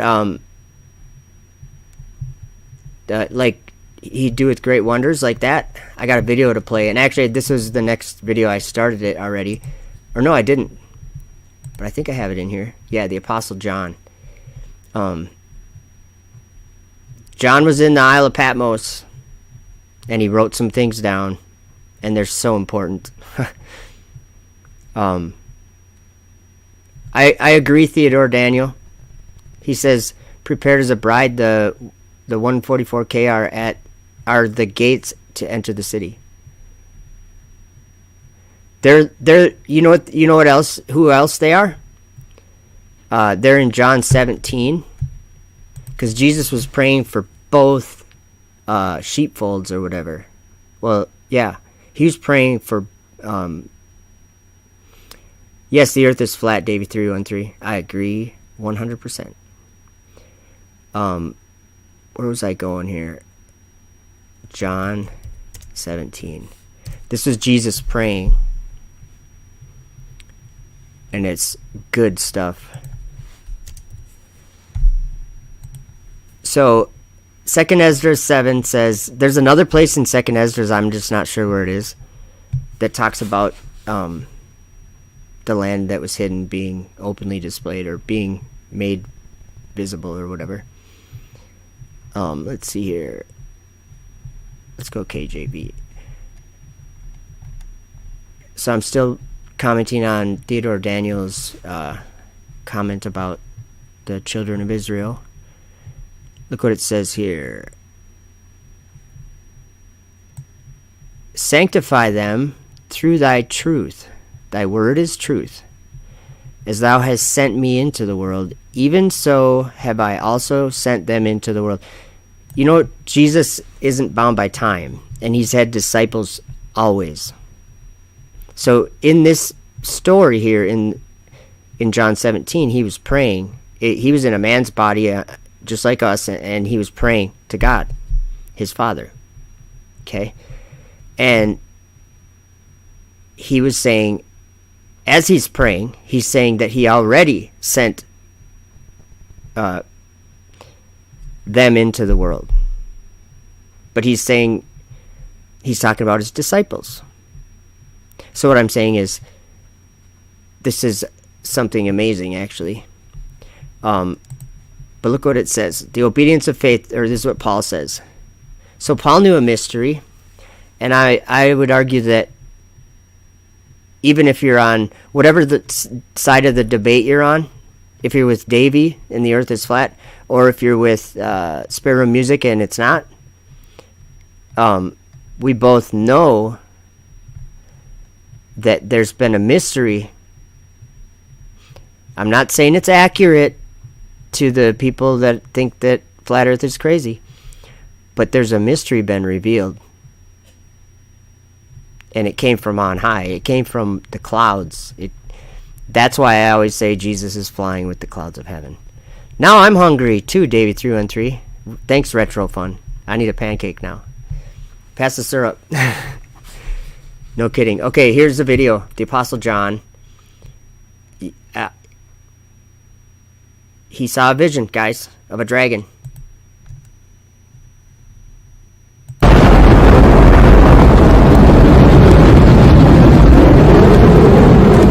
And I beheld another beast coming up out of the earth.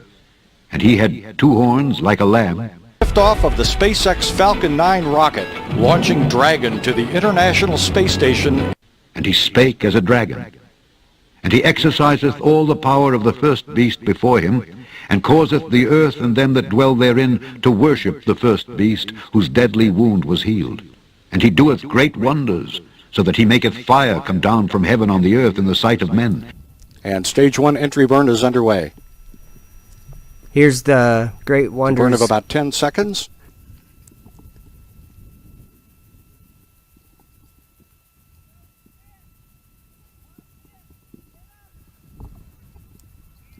Stage 1 entry burn shut down. So that he maketh fire come down from heaven on the earth in the sight of men. Falcon 9 first stage headed back toward Cape Canaveral Air Force Station, where it launched 6 minutes 37 seconds ago. Okay, I have to pause it and point out to everyone that this is the Falcon 9 rocket. This is what, let me see if I can do this. I don't know if this will work, but I'm going to try it. What were each of the crews, well, each of your biggest impressions of the experience and sensations associated with the Falcon 9 ride to orbit? This question gets asked a lot, actually. So how does it feel to ride in a Dragon on top of the beast named Falcon 9? Okay, so what she just called the beast named Falcon 9, that's this thing falling out of the sky. Right here. Performance nominal. That's the Falcon 9. And he doeth great wonders, and deceiveth them that dwell on the earth by the means of those miracles which he had power to do in the sight of the beast.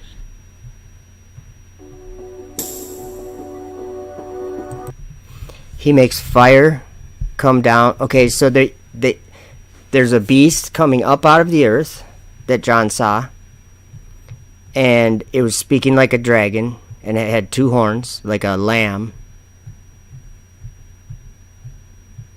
and so it was obviously going up to the heavens, because it made, right after that in verse 13 is when it says, and he doeth great wonders, and maketh fire come down from heaven on the earth in the sight of men.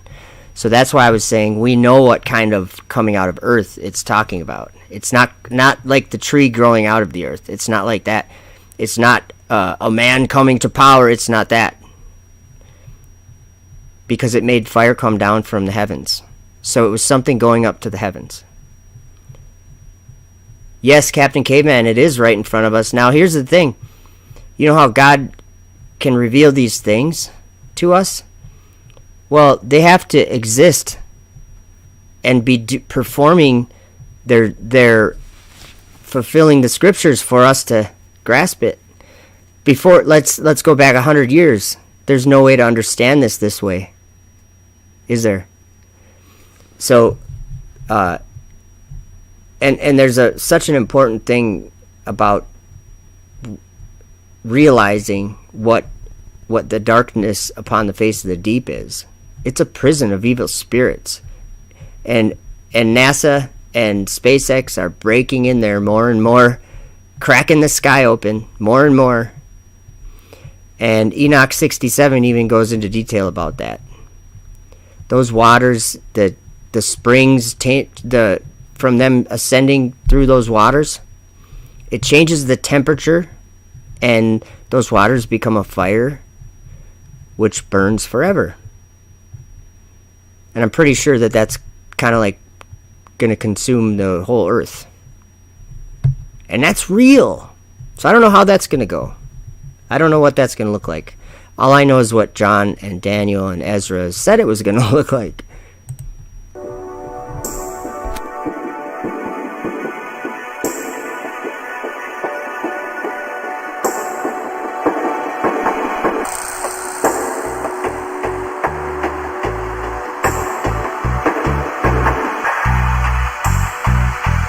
And the Lord God of the holy prophets sent his angel to show unto his servants the things which must shortly be done. So I just saw a good comment in the chat that makes me want to explain kind of something the way I see it.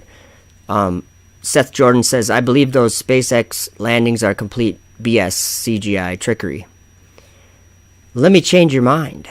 And it's not like I'm changing your mind, but what John saw was that actually that Satan had manifested in a way that he was performing miracles, or this man that this other beast or whatever was performing miracles that was deceiving the whole world into obviously sacrificing to demons as gods. That's what Enoch said in chapter 19.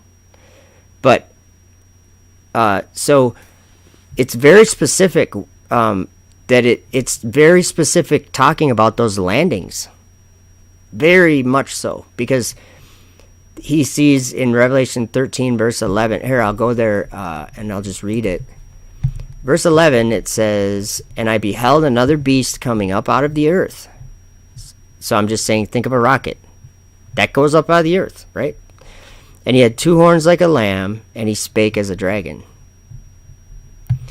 And then it says, and he exerciseth all the power of the first beast before him, and causeth the earth and them which dwell therein to worship the first beast, whose deadly wound was healed. And he doeth great wonders, so that he maketh fire come down from heaven on the earth in the sight of men. Now, this is what it's saying. It's saying that he uses this miracle. It'll call it a miracle, is what John said. But it's deceiving the world, obviously, into being deceived. So the fire coming down from heaven on the earth in the sight of men, and deceiveth them that dwell on the earth by the means of those miracles, which he had power to do in the sight of the beast. So just think about that. He's getting supernatural power from the spiritual realm, or the celestial realm up in the sky. And why would there be powers there that would help like the evil way? Well, because there's a prison for evil stars up in the sky. And Enoch said not only stars are there, but also the Genesis 6 angels that took wives. They're there too, taking on different forms to deceive and defile mankind. So all the endeavors that we're doing up in the sky should be halted immediately, but they won't. They should all be halted immediately. Jesus is flying with the clouds, guys. This is all, like, get used to the idea. The sky is not where men, flesh and blood go. Like, yeah, we can jump bikes and we can ride in airplanes, but there's air there. I don't think Jesus has a problem with us flying through the air. I mean, we're an advanced civilization. We have a lot of technology, and I don't think he cares about us flying. I don't think he has any problem with us flying. It's something that he actually, when God came down to the Tower of Babel, they were trying to climb into heaven, and he stopped them by confounding the language, and he said that with their speaking one tongue, they'll do anything that they decide to do, that they imagine to do. So that's where we're at. That's what I believe. What if the supernatural power was described with CGI? That's a good question. But then what did Paul mean when he said we're not struggling against flesh and blood? Do you know what I mean? There's no men lying about these things. There's men that believe a lie. So there's no men that are sitting behind a computer CGI-ing Elon Musk landing rockets, especially when you can go to Florida, to anywhere near the area, and you can hear the sonic boom and you can see it falling out of the sky. So that's one other part, is that it's real. So what I'm saying is that the reason why they look fake to Seth is because Seth has eyes to see the truth. Jesus gave him an eye salve so he can see that these things are not real things. They're physically real. Physics and all this world that... Okay, there's... did you notice how they were let's listen to how this guy's talking about Dragon. He's talking about it as if it's a living being. Whoops, wrong video. I was trying to click on Gwynn. Yeah, wow. I tell you, I don't know if there's words really to properly describe what that felt like. You talk about sitting on a dragon on top of the beast, and it definitely was. You knew you were going somewhere. It actually all started earlier than that when we were doing the fueling operations. And okay, what I'm gonna do, and I'll make a very short video. You guys, I want you to help me to share this, because I don't care what you believe about the shape of the earth or anything. I'm going to make a 30-second video, like 30 seconds, when I get done with this live stream. I'm going to make a video and then upload it to my channel and upload it to Facebook. But I'm going to, I'll title the video something like "Sitting on a Dragon on Top of a Beast" or something like that. And I'll make a quick video that goes over the verse, and then lets these astronauts say their thing, and also some other astronauts that have said some things that, like space being a bottomless pit, being an abyss of darkness, some of these things, astronauts. But yeah, so Timothy says, no, I love that you're thinking out loud, Timothy. That's great, because that's the only thing is that I used to think that NASA was like hoaxing or lying somehow, like that as an organization, that there were all these evil people, or like some people say Freemasons or Jesuits or all these things, and I'm like, no, they're all people that believe lies. People are the believers of the lie. They're not the ones selling the lie. They're not the ones making the lie. In 2020, the lie comes from a desire.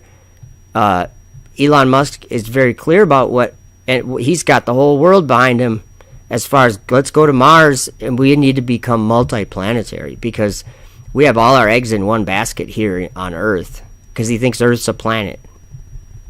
And he thinks that Mars is what? A place to go. So they've just created, these evil spirits have just simply created real estate in the sky. And we can't have real estate in the sky. God didn't ordain land to be in the sky. Well, he did actually, promised land. That's why they should not be going up there. Let's see here. Dragon of Africa. Never heard of it.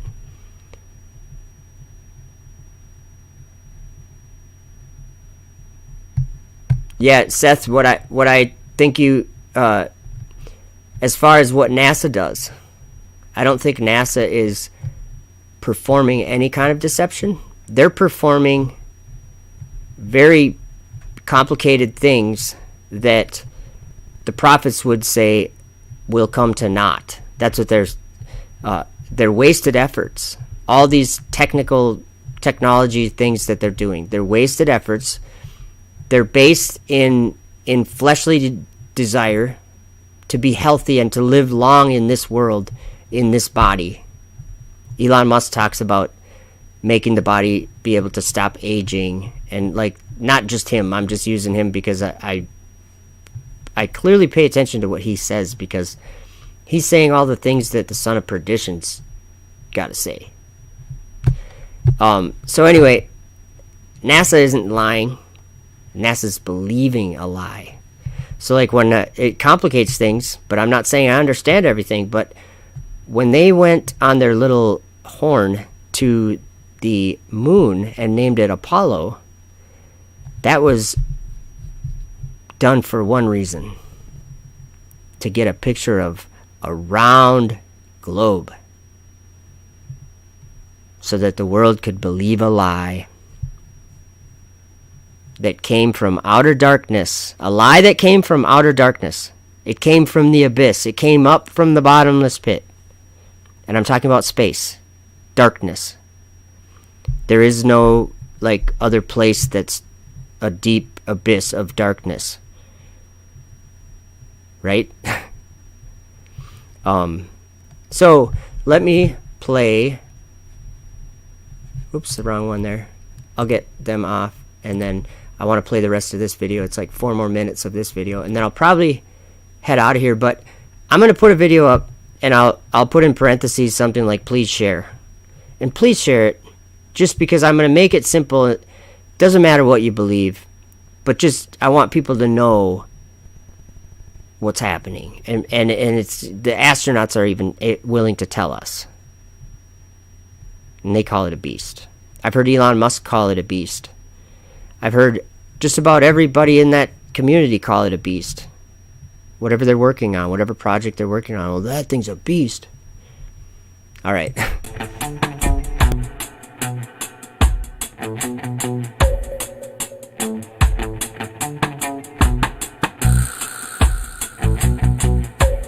Those precious young people.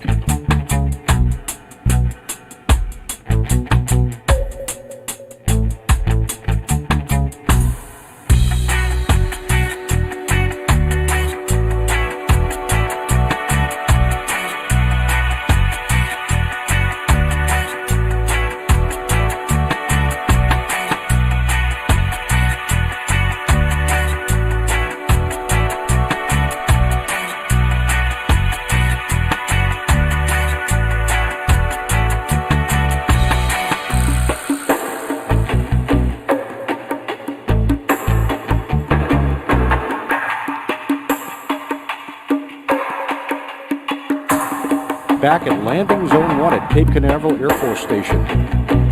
LZ-1, the F-9 has landed.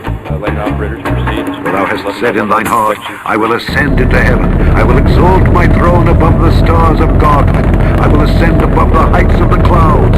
I will be like the Most High. And after these things, I saw 4 angels standing on the 4 corners of the earth, holding the 4 winds of the earth, that the wind should not blow on the earth, nor on the sea, nor on any tree.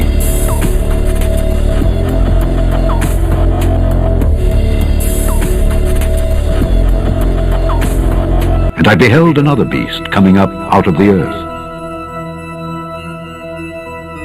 And he had 2 horns like a lamb, and he spake as a dragon. Hell from beneath is moved for thee, to meet thee at thy coming. It stirreth up the dead for thee, even all the chief ones of the earth. It hath raised up from their thrones all the kings of the nations. And he doeth great wonders, so that he maketh fire come down from heaven on the earth in the sight of men, and deceiveth them that dwell on the earth by the means of those miracles which he had power to do in the sight of the beast.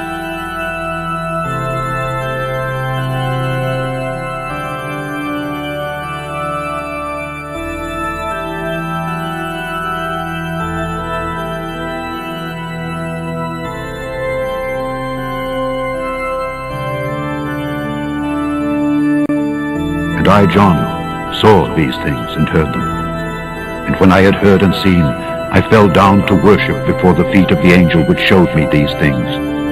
Then saith he unto me, See thou do it not, for I am thy fellow servant, and of thy brethren the prophets, and of them which keep the sayings of this book.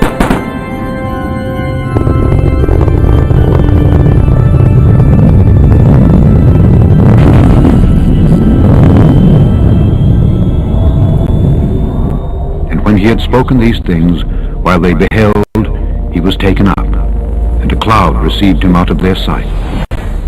And while they looked steadfastly...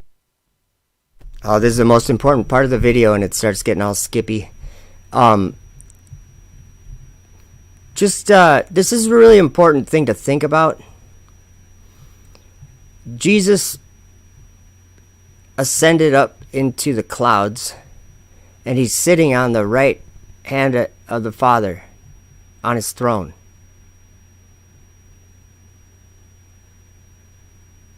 What are these people pointing at? Are they pointing at Jesus?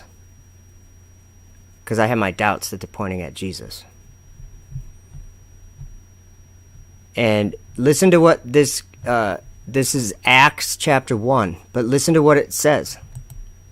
Toward heaven as he went up, behold, two men stood by them in white apparel, which also said, Ye men of Galilee, why stand ye gazing up into heaven? This same Jesus which is taken up from you into heaven shall so come in like manner as ye have seen him go into heaven.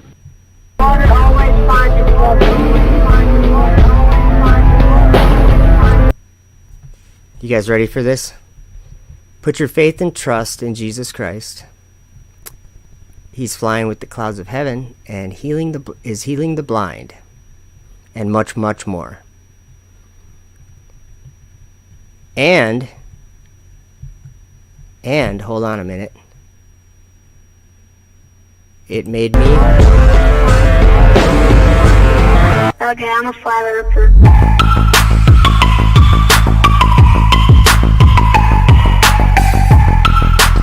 And I'm proud of it because of where I learned it. Because it's truth. Oh, Timothy, that's a good idea. It's really hard to do. It is hard to do a long video, hard to do a short video. So I just kind of do whatever. I try to keep it kind of short, but I usually don't. I mean, how long have I been streaming? I better not try to move anything or it'll start skipping again. I have a video here. Elon Musk is someone to keep your eye on, and there's several reasons why.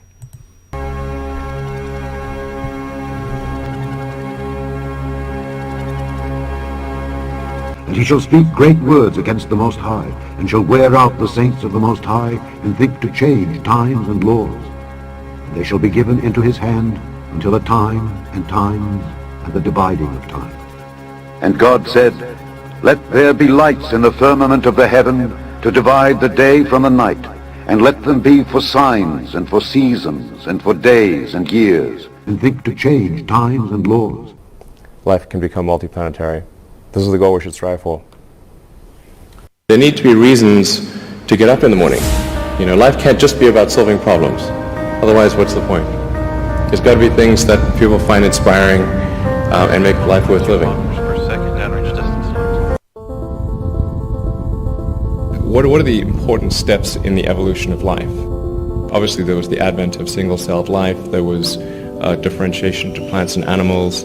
There was life going from the oceans to land.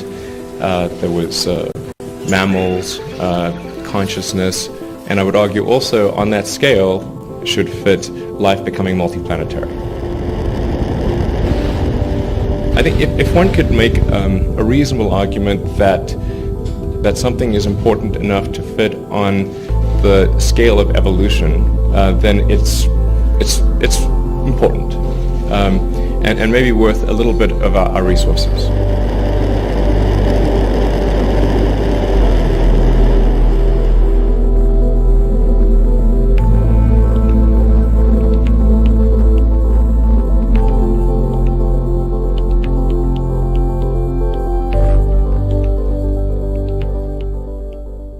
And he opened his mouth in blasphemy against God to blaspheme his name and his tabernacle, and them that dwell in heaven, tabernacle in heaven. I believe that it's important for the future to be a spacefaring civilization, and out there, ultimately be out there among the stars, Though thou exalt thyself as the eagle, and though thou set thy nest among the stars, thence will I bring thee down, saith the Lord.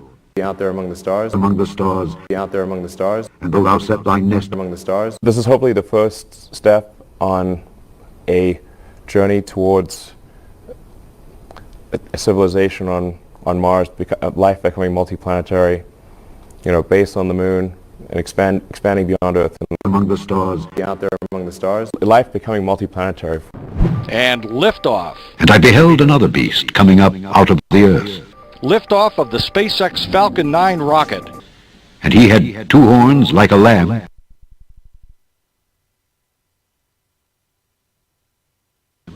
and he spake as a dragon.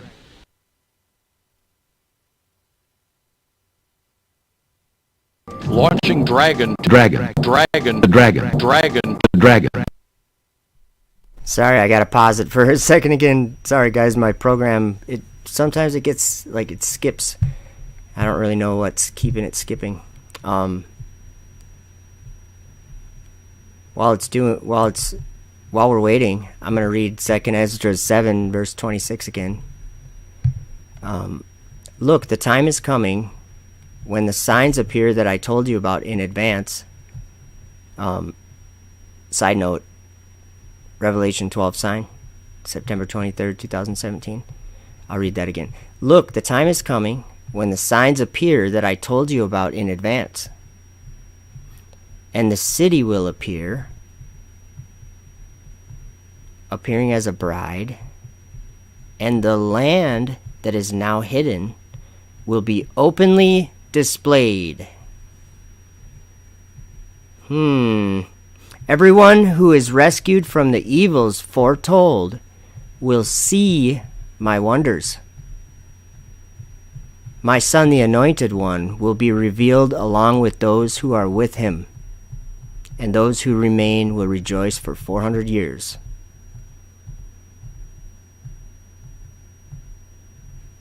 I'm just saying. 2 Baruch 51 verse 8 says, For they shall behold the world which is now invisible to them, and they shall behold the time which is now hidden from them.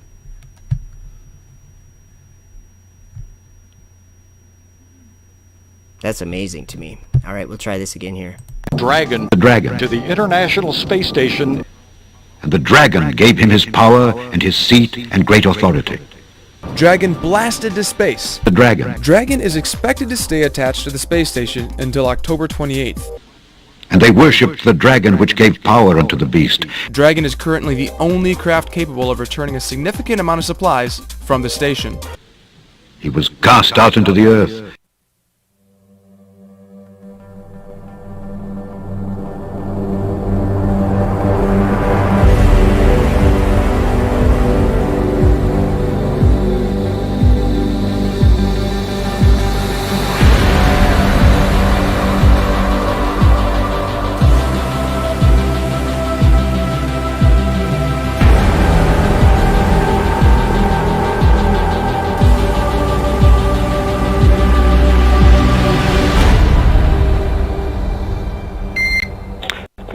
Welcome aboard.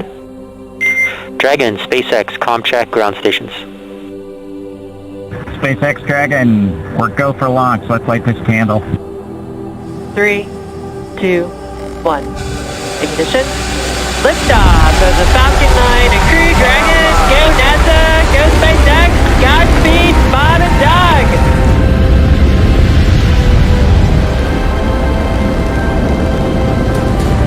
On behalf of the entire launch team, thanks for flying with Falcon 9 today. We hope you enjoyed the ride and wish you a great mission.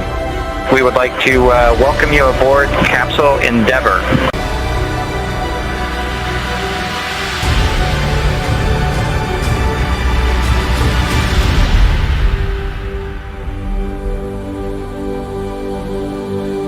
MD Houston flight. Houston is go for undocking and departure. Dragon is committed to undock. SpaceX Dragon on Dragon to ground. We are ready for the systems brief. Copy. As stated, Dragon's in a healthy state. We are proceeding toward the primary landing site, and your timeline is current.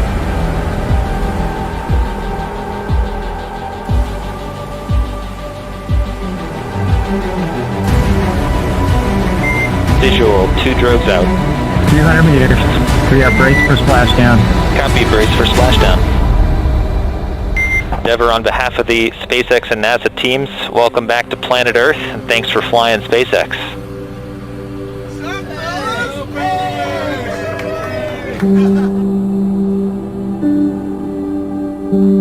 It's a humbling experience to be a part of what was accomplished. It's great to see how excited everybody was. We hope it brings a little bit of brightness to a pretty tough 2020. I gotta pause it again because that's my program. But I do have more videos that I was thinking of playing. So stick around if you want. there's one of me talking about why I believe that the Earth is flat and why I talk about it. And I'm opening that one in there right now. And I'm going to change a setting while it's playing here, and that might fix it. So we'll continue playing here. Advanced technology is indistinguishable from magic. And through his policy also, he shall cause craft to prosper in his hand. Being able to fly, being able to see over long distances, being able to communicate, and having access to all the world's that information. Might fix it. Instantly from almost anywhere on the Earth. This is stuff that really would be magic, or would be considered magic in times past. Being a multi-planet species and being out there among the stars is important for the long-term survival of humanity.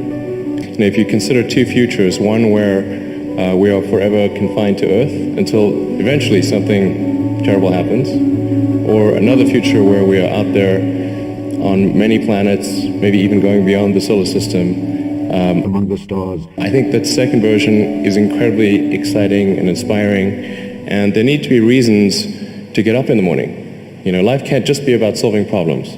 Otherwise, what's the point?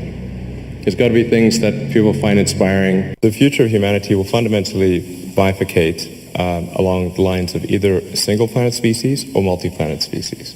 And a multi-planet version of humanity, or of humanity's future, is going to last a lot longer. We will propagate civilization into the future far longer if we are a multi-planet species than if we are a single planet species. And so it's like planetary redundancy, backing up the biosphere. We've got all of our eggs in one basket here. We should try to protect that basket and do everything we can, but there are some risks that are just extremely difficult to mitigate, and some which we will ultimately not be able to mitigate. So it just seems like the right thing to do. And then the next question is, well, should we do it now, or should we wait for some point in the future? And I think it's the wise move is to do it now, because the window of technology for this is open, and it's the first time that window has been open in the 4.5 billion year history of Earth. I think there are really two fundamental paths. History is going to bifurcate along two directions. One path is we stay on Earth forever, and then there will be some eventual extinction event. I don't have an immediate doomsday prophecy, but it's eventually, history suggests there will be some doomsday event. The alternative is to become a spacefaring civilization and a multi-planet species, which I hope you would agree that is the right way to go. Because why do we need to build a city on Mars with 1 million people on it in your lifetime? Yeah, I think it's important to have a future that is inspiring and appealing. I mean, I just think that there have to be reasons that you get up in the morning and you want to live. Why do you want to live? What's the point? What inspires you? What do you love about the future? And if we're not out there, if the future does not include being out there among the stars and being a multi-planet species, I find that it's incredibly depressing if that's not the future that we're going to have. You decided to build a space company. Why on earth would someone do that? The goal of SpaceX is to try to advance rocket technology, and in particular to try to crack a problem that I think is vital for humanity to become a spacefaring civilization, which is to have a rapidly and fully reusable rocket. What are the things that need to happen in order for the future to be an exciting and inspiring one? And I really think there's a fundamental difference if you sort of look into the future between a humanity that is a spacefaring civilization that's out there exploring the stars on multiple planets. And I think that's really exciting, and compared with one where we are forever confined to Earth until at some eventual extinction event.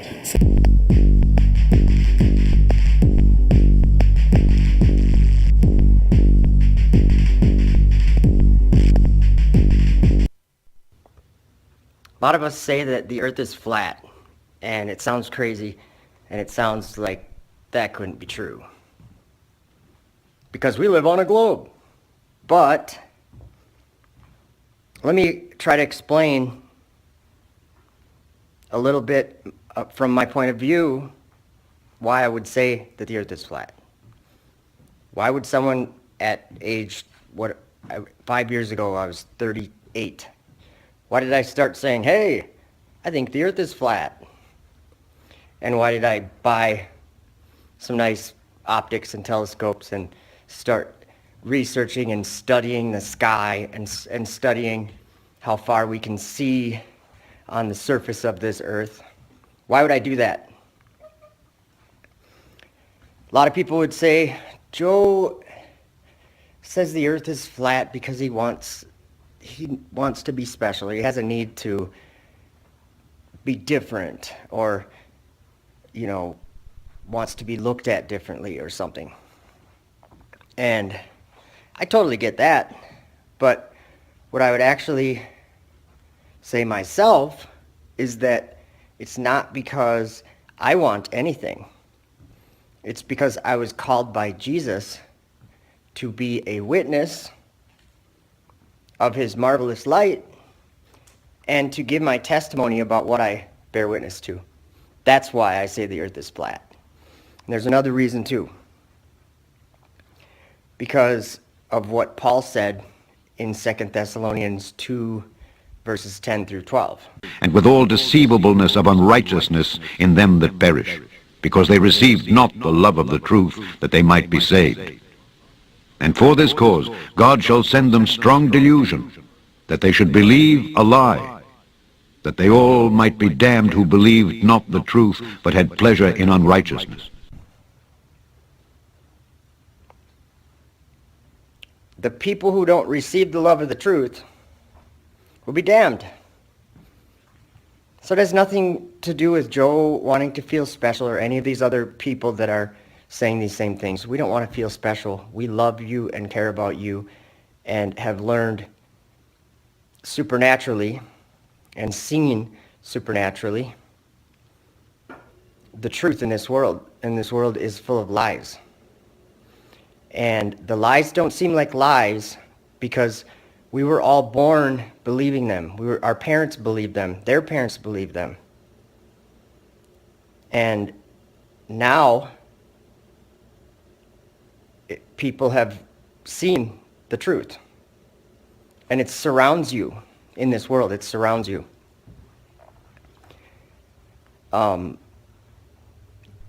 Water at its surface, when at rest, is flat, level, horizontal. It doesn't take a curved shape. That's only in your imagination. I have proved this in reality to myself, and I have my YouTube channel that I share publicly my observations. And maybe you haven't gone out to do these observations and see, to prove to yourself that if we were on a spinning ball, two things. It must curve, which it doesn't, and it's spinning, which it isn't.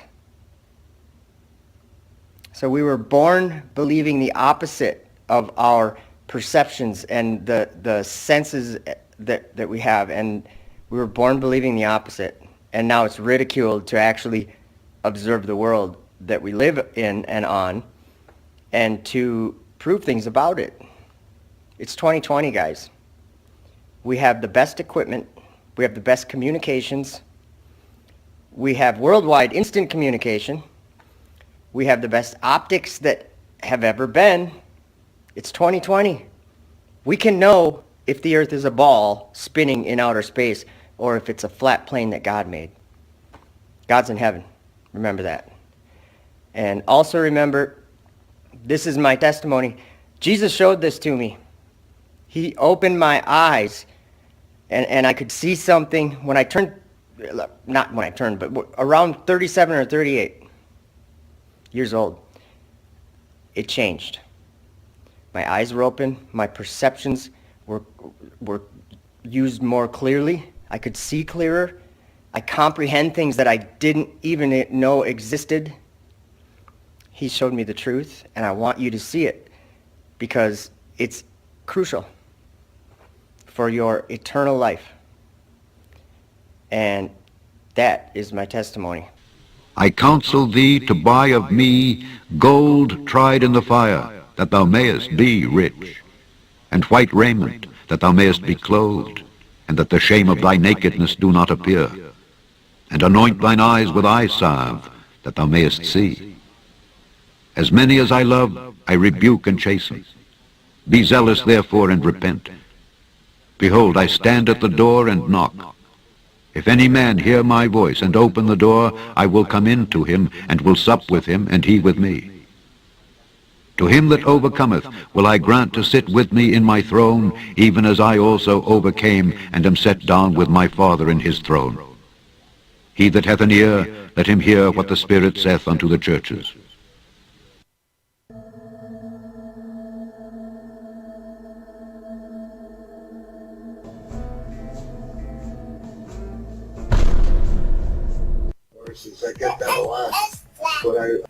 NASA live. We don't live on a spinning ball.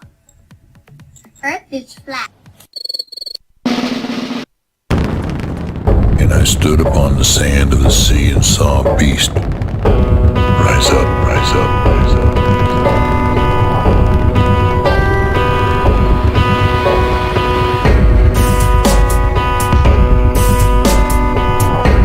Who is able to make war with him?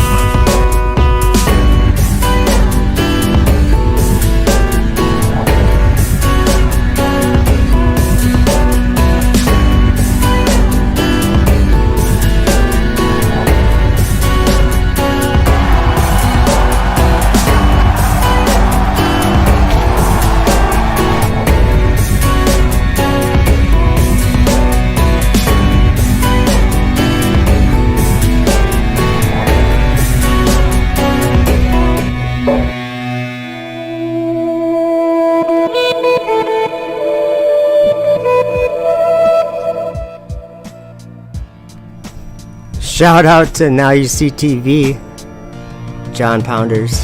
That's his intro. But I put this to it, you know, sand of the sea because here, well, I'll show you why. Whoops. Cruise, well, each of your biggest impressions of the experience and sensations associated with the Falcon 9 ride to orbit. This question gets asked a lot, actually. So how does it feel to ride in a Dragon on top of the beast named Falcon 9? Yeah, wow. I tell you, I don't know if there's words really to properly describe what that felt like. You know, you talk about sitting on a Dragon on top of the beast, and it definitely was. You knew you were going somewhere. You know, it actually all started earlier than that when we were doing the fueling operations, and it's talking to you the whole time. It's very, very interesting to hear all of the noises that are going on from the fueling. But then once we lifted off the pad, man, it was exciting. It was an incredible ride. The throttle down, when it throttled back up, boy, you felt it. You knew you were going somewhere. The staging was incredible. We were all just smiling and beaming and high-fiving, and it was an amazing experience. Yep. And I would add to that everything that he said, and then just the G-loads that you get, and compared to the Soyuz, it's a completely different experience. And this one was a little bit longer, so we actually had to live in Dragon for quite a while. What were each of the crews, well, each of your biggest impressions of the experience and sensations associated with the Falcon 9 ride to orbit? This question gets asked a lot, actually. So how does it feel to ride in a Dragon on top of the beast named Falcon 9? Yeah, wow. I tell you, I don't know if there's words really to properly describe what that felt like. You know, you talk about sitting on a Dragon on top of the beast, and it definitely was. You knew you were going somewhere. You know, it actually all started earlier than that when we were doing the fueling operations, and it's talking to you the whole time. It's very, very interesting to hear all of the noises that are going on from the fueling. Get off your property. Get off your property. And in the synagogues ye shall be beaten, and ye shall be brought before rulers and kings for my sake, for a testimony against them. Sorry, guys, for a testimony against them. For a testimony against. Sorry, I screwed up bad. I was trying to do the opposite. I was trying to get a video up there that I want. Okay. stand by, please. There we go. And I have this, but I'm going to turn the sound off. Oh, I did it wrong again.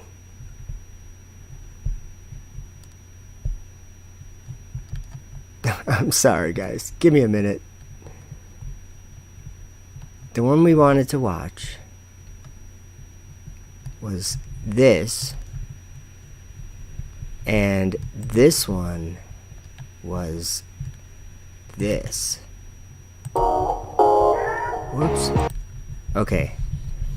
I just want this playing. This is the North Star, and check this out. So there's a little TV, that's our TV up in the corner there. Alright, now try this. This is what Lucifer wants. For thou hast said in thine heart, I will ascend into heaven.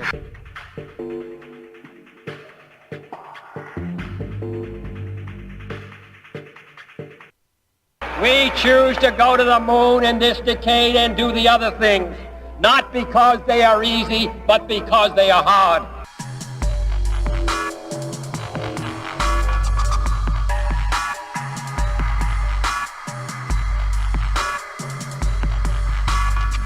And many chiefs of the stars shall transgress the order prescribed, and these shall alter their orbits and tasks, and not appear at the seasons prescribed to them. And the whole order of the stars shall be concealed from the sinners, and the thoughts of those on the earth shall err concerning them, and they shall be altered from all their ways, yea, they shall err and take them to be gods. And evil shall be multiplied upon them, and punishment shall come upon them so as to destroy all.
How art thou fallen from heaven, O Lucifer, son of the morning? How art thou cut down to the ground, which didst weaken the nations?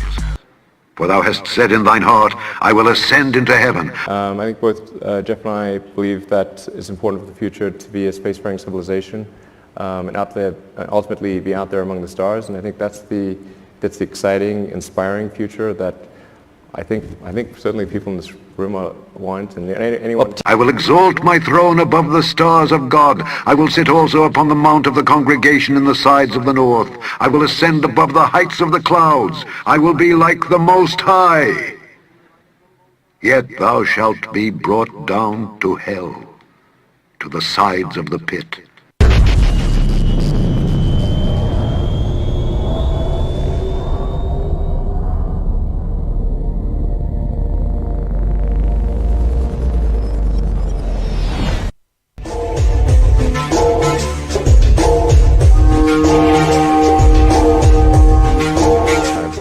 Good day to be.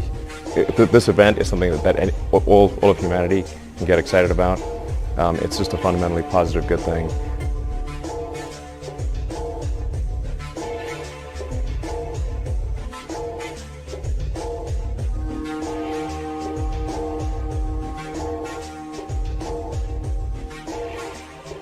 think we need more positive, good things in this world. This is hopefully the first step on a journey towards a civilization on Mars, life becoming multiplanetary, based on the moon and expanding beyond Earth, and life becoming a multi-planet species, life becoming multiplanetary for the first time in the 4.5 billion year history of Earth. I think this is hopefully the first step on that journey. It will require a tremendous amount of innovation and technology development to make going to orbit and ultimately beyond orbit a routine matter where thousands and perhaps ultimately millions of people can travel to other planets. That's what we really need to achieve over time. That's obviously a very difficult goal, but that's seeming increasingly real with what happened today.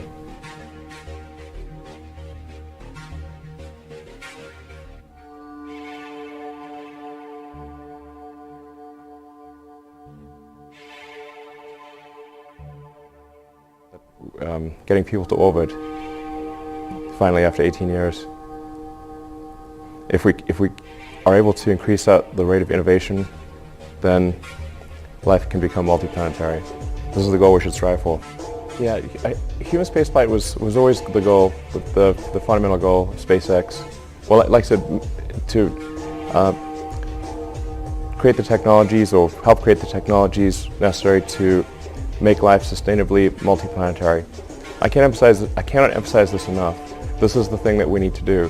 We must make life sustainably multiplanetary. It's not one planet to the exclusion of another, but to extend life beyond Earth.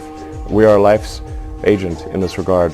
All the creatures and the plants and everyone that exist here on Earth, we can bring them to other planets, and it's very important that we do so as soon as possible, I think, while the window of opportunity is open. I call upon the public to support this goal, and to think about this goal, and think about how important it is, and how fundamental it is to the future. We've got to get it done. The launching satellites is nice, of course, and it keeps we've got to bring in more money than we spend. This is important, but it's ultimately all about life beyond Earth.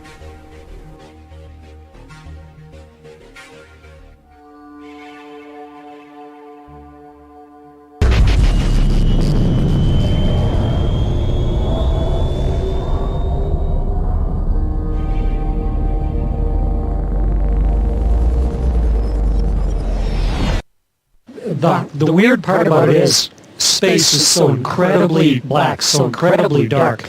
It's a bottomless pit of deep black. Almost so deep it almost has a texture when you look at it. Wandering stars that always reserve the blackness of darkness forever. And there came one of the 7 angels which had the 7 vials, and talked with me, saying unto me, Come hither, I will shew unto thee the judgment of the great whore that sitteth upon many waters, with whom the kings of the earth have committed fornication, and the inhabitants of the earth have been made drunk with the wine of her fornication. So he carried me away in the spirit into the wilderness, and I saw a woman sit upon a scarlet-colored beast, full of names of blasphemy, having 7 heads and 10 horns. And the woman was arrayed in purple and scarlet color, and decked with gold and precious stones and pearls, having a golden cup in her hand full of abominations and filthiness of her fornication. And upon her forehead was a name written, Mystery, Babylon the Great, the mother of harlots and abominations of the earth. And I saw the woman drunken with the blood of the saints, and with the blood of the martyrs of Jesus. And when I saw her, I wondered with great admiration. And the angel said unto me, Wherefore didst thou marvel? I will tell thee the mystery of the woman, and of the beast that carrieth her, which hath the 7 heads and 10 horns. The beast that thou sawest was and is not, and shall ascend out of the bottomless pit, and shall ascend out of the bottomless pit, and shall ascend out of the bottomless pit, and go into perdition. And they that dwell on the earth shall wonder, whose names were not written in the book of life from the foundation of the world, when they behold the beast that was, and is not, and yet is. And here is the mind which hath wisdom. The 7 heads are 7 mountains, on which the woman sitteth. And there are 7 kings, 5 are fallen, and 1 is. And the other is not yet come. And when he cometh, he must continue a short space. And the beast that was, and is not, even he is the 8th, and is of the 7, and goeth into perdition. Even he is the 8th, and is of the 7, and goeth into perdition. Why do the heathen rage, and the people imagine a vain thing? The kings of the earth set themselves, and the rulers take counsel together against the Lord and against his anointed, saying, Let us break their bands asunder, and cast away their cords from us. He that sitteth in the heavens shall laugh. The Lord shall have them in derision. Then shall he speak unto them in his wrath, and vex them in his sore displeasure. Yet have I set my king upon my holy hill of Zion. I will declare the decree. The Lord hath said unto me, Thou art my son, this day have I begotten thee. And when he had spoken these things, while they beheld, he was taken up, and a cloud received him out of their sight. And while they looked steadfastly toward heaven as he went up, behold, 2 men stood by them in white apparel, which also said, Ye men of Galilee, why stand ye gazing up into heaven? This same Jesus which is taken up from you into heaven shall so come in like manner as ye have seen him go into heaven. And the whole earth was of one language and of one speech. And it came to pass, as they journeyed from the east, that they found a plain in the land of Shinar, and they dwelt there. And they said one to another, Go to, let us make brick, and burn them throughly. And they had brick for stone, and slime had they for mortar. And they said, Go to, let us build us a city and a tower, whose top may reach unto heaven, and let us make us a name, lest we be scattered abroad upon the face of the whole earth. And the Lord came down to see the city and the tower which the children of men builded. And the Lord said, Behold, the people is one, and they have all one language, and this they begin to do. And now nothing will be restrained from them which they had imagined to do. Go to, let us go down, and there confound their language, that they may not understand one another's speech. So the Lord scattered them abroad from thence upon the face of all the earth, and they left off to build the city. Therefore is the name of it called Babel, because the Lord did there confound the language of all the earth. And from thence did the Lord scatter them abroad upon the face of all the earth. And with all deceivableness of unrighteousness in them that perish, because they received not the love of the truth, that they might be saved. And for this cause God shall send them strong delusion, that they should believe a lie, that they all might be damned who believed not the truth, but had pleasure in unrighteousness. Hell from beneath is moved for thee to meet thee at thy coming. It stirreth up the dead for thee, even all the chief ones of the earth. It hath raised up from their thrones all the kings of the nations. All they shall speak and say unto thee, Art thou also become weak as we? Art thou become like unto us? Thy pomp is brought down to the grave, and the noise of thy vials. The worm is spread unto thee, and the worms cover thee. How art thou fallen from heaven, O Lucifer, son of the morning? How art thou cut down to the ground, which didst weaken the nations? For thou hast said in thine heart, I will ascend into heaven, I will exalt my throne above the stars of God. I will sit also upon the mount of the congregation in the sides of the north. I will ascend above the heights of the clouds. I will be like the Most High. Yet thou shalt be brought down to hell, to the sides of the pit. And they had a king over them, which is the angel of the bottomless pit, whose name in the Hebrew tongue is Abaddon, but in the Greek tongue hath his name Apollyon. When we could resume the dream of Apollo, the goal of SpaceX really was to make as much progress as possible to advance rocket technology to the point where hopefully we can establish a colony on Mars. Dream of Apollo. And they had a king over them, which is the angel of the bottomless pit, whose name in the Hebrew tongue is Abaddon, but in the Greek tongue hath his name Apollyon. Apollo. Apollyon. Apollo. Apollyon. And we could resume the dream of Apollo. The angel of the bottomless pit. Apollo.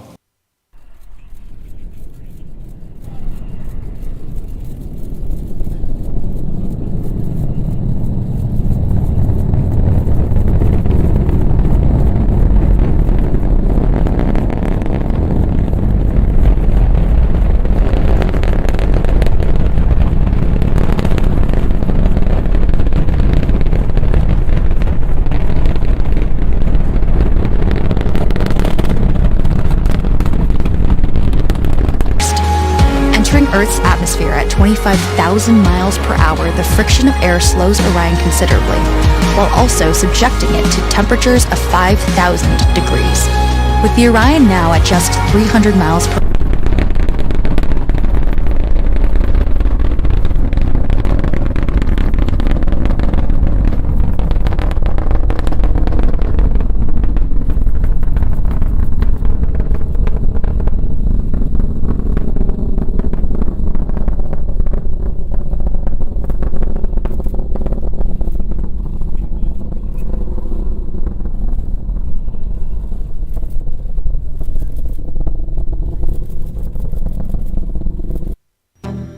Sometimes the truth is hard to find. You gotta chase after it a little bit. But truth is truth, and it's there. And we've been taught to believe lies. And so I'm trying to point them out. Be careful what you believe in the time we live in. I would like to challenge your beliefs and challenge you to consider other possibilities that nobody considered until a few years ago. Quench not the spirit. Despise not prophesying. Prove all things. Hold fast that which is good. Prove all things.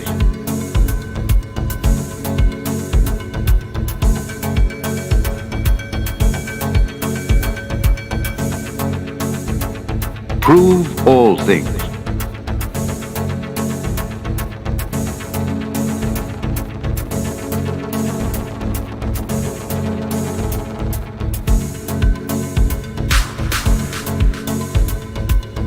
Prove all things.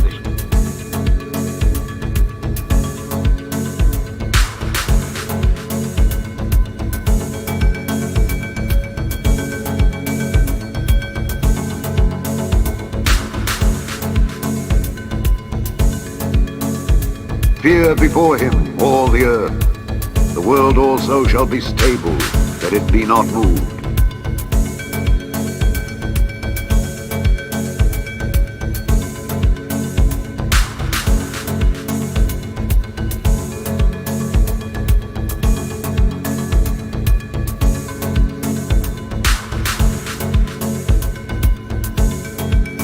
That it be not moved.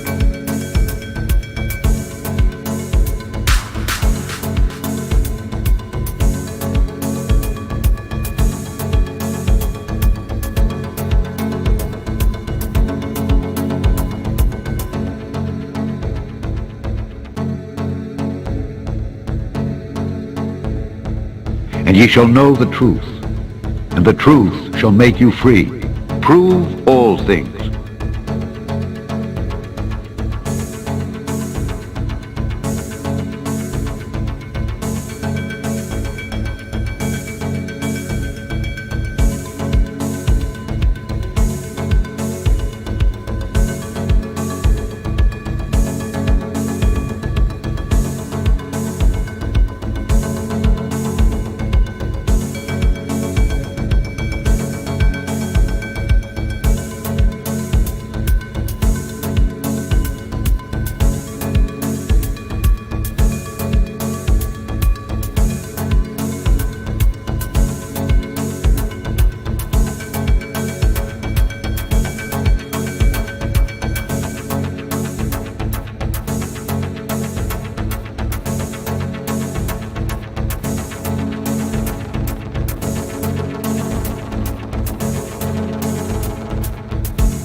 In the beginning, God created the heaven and the earth.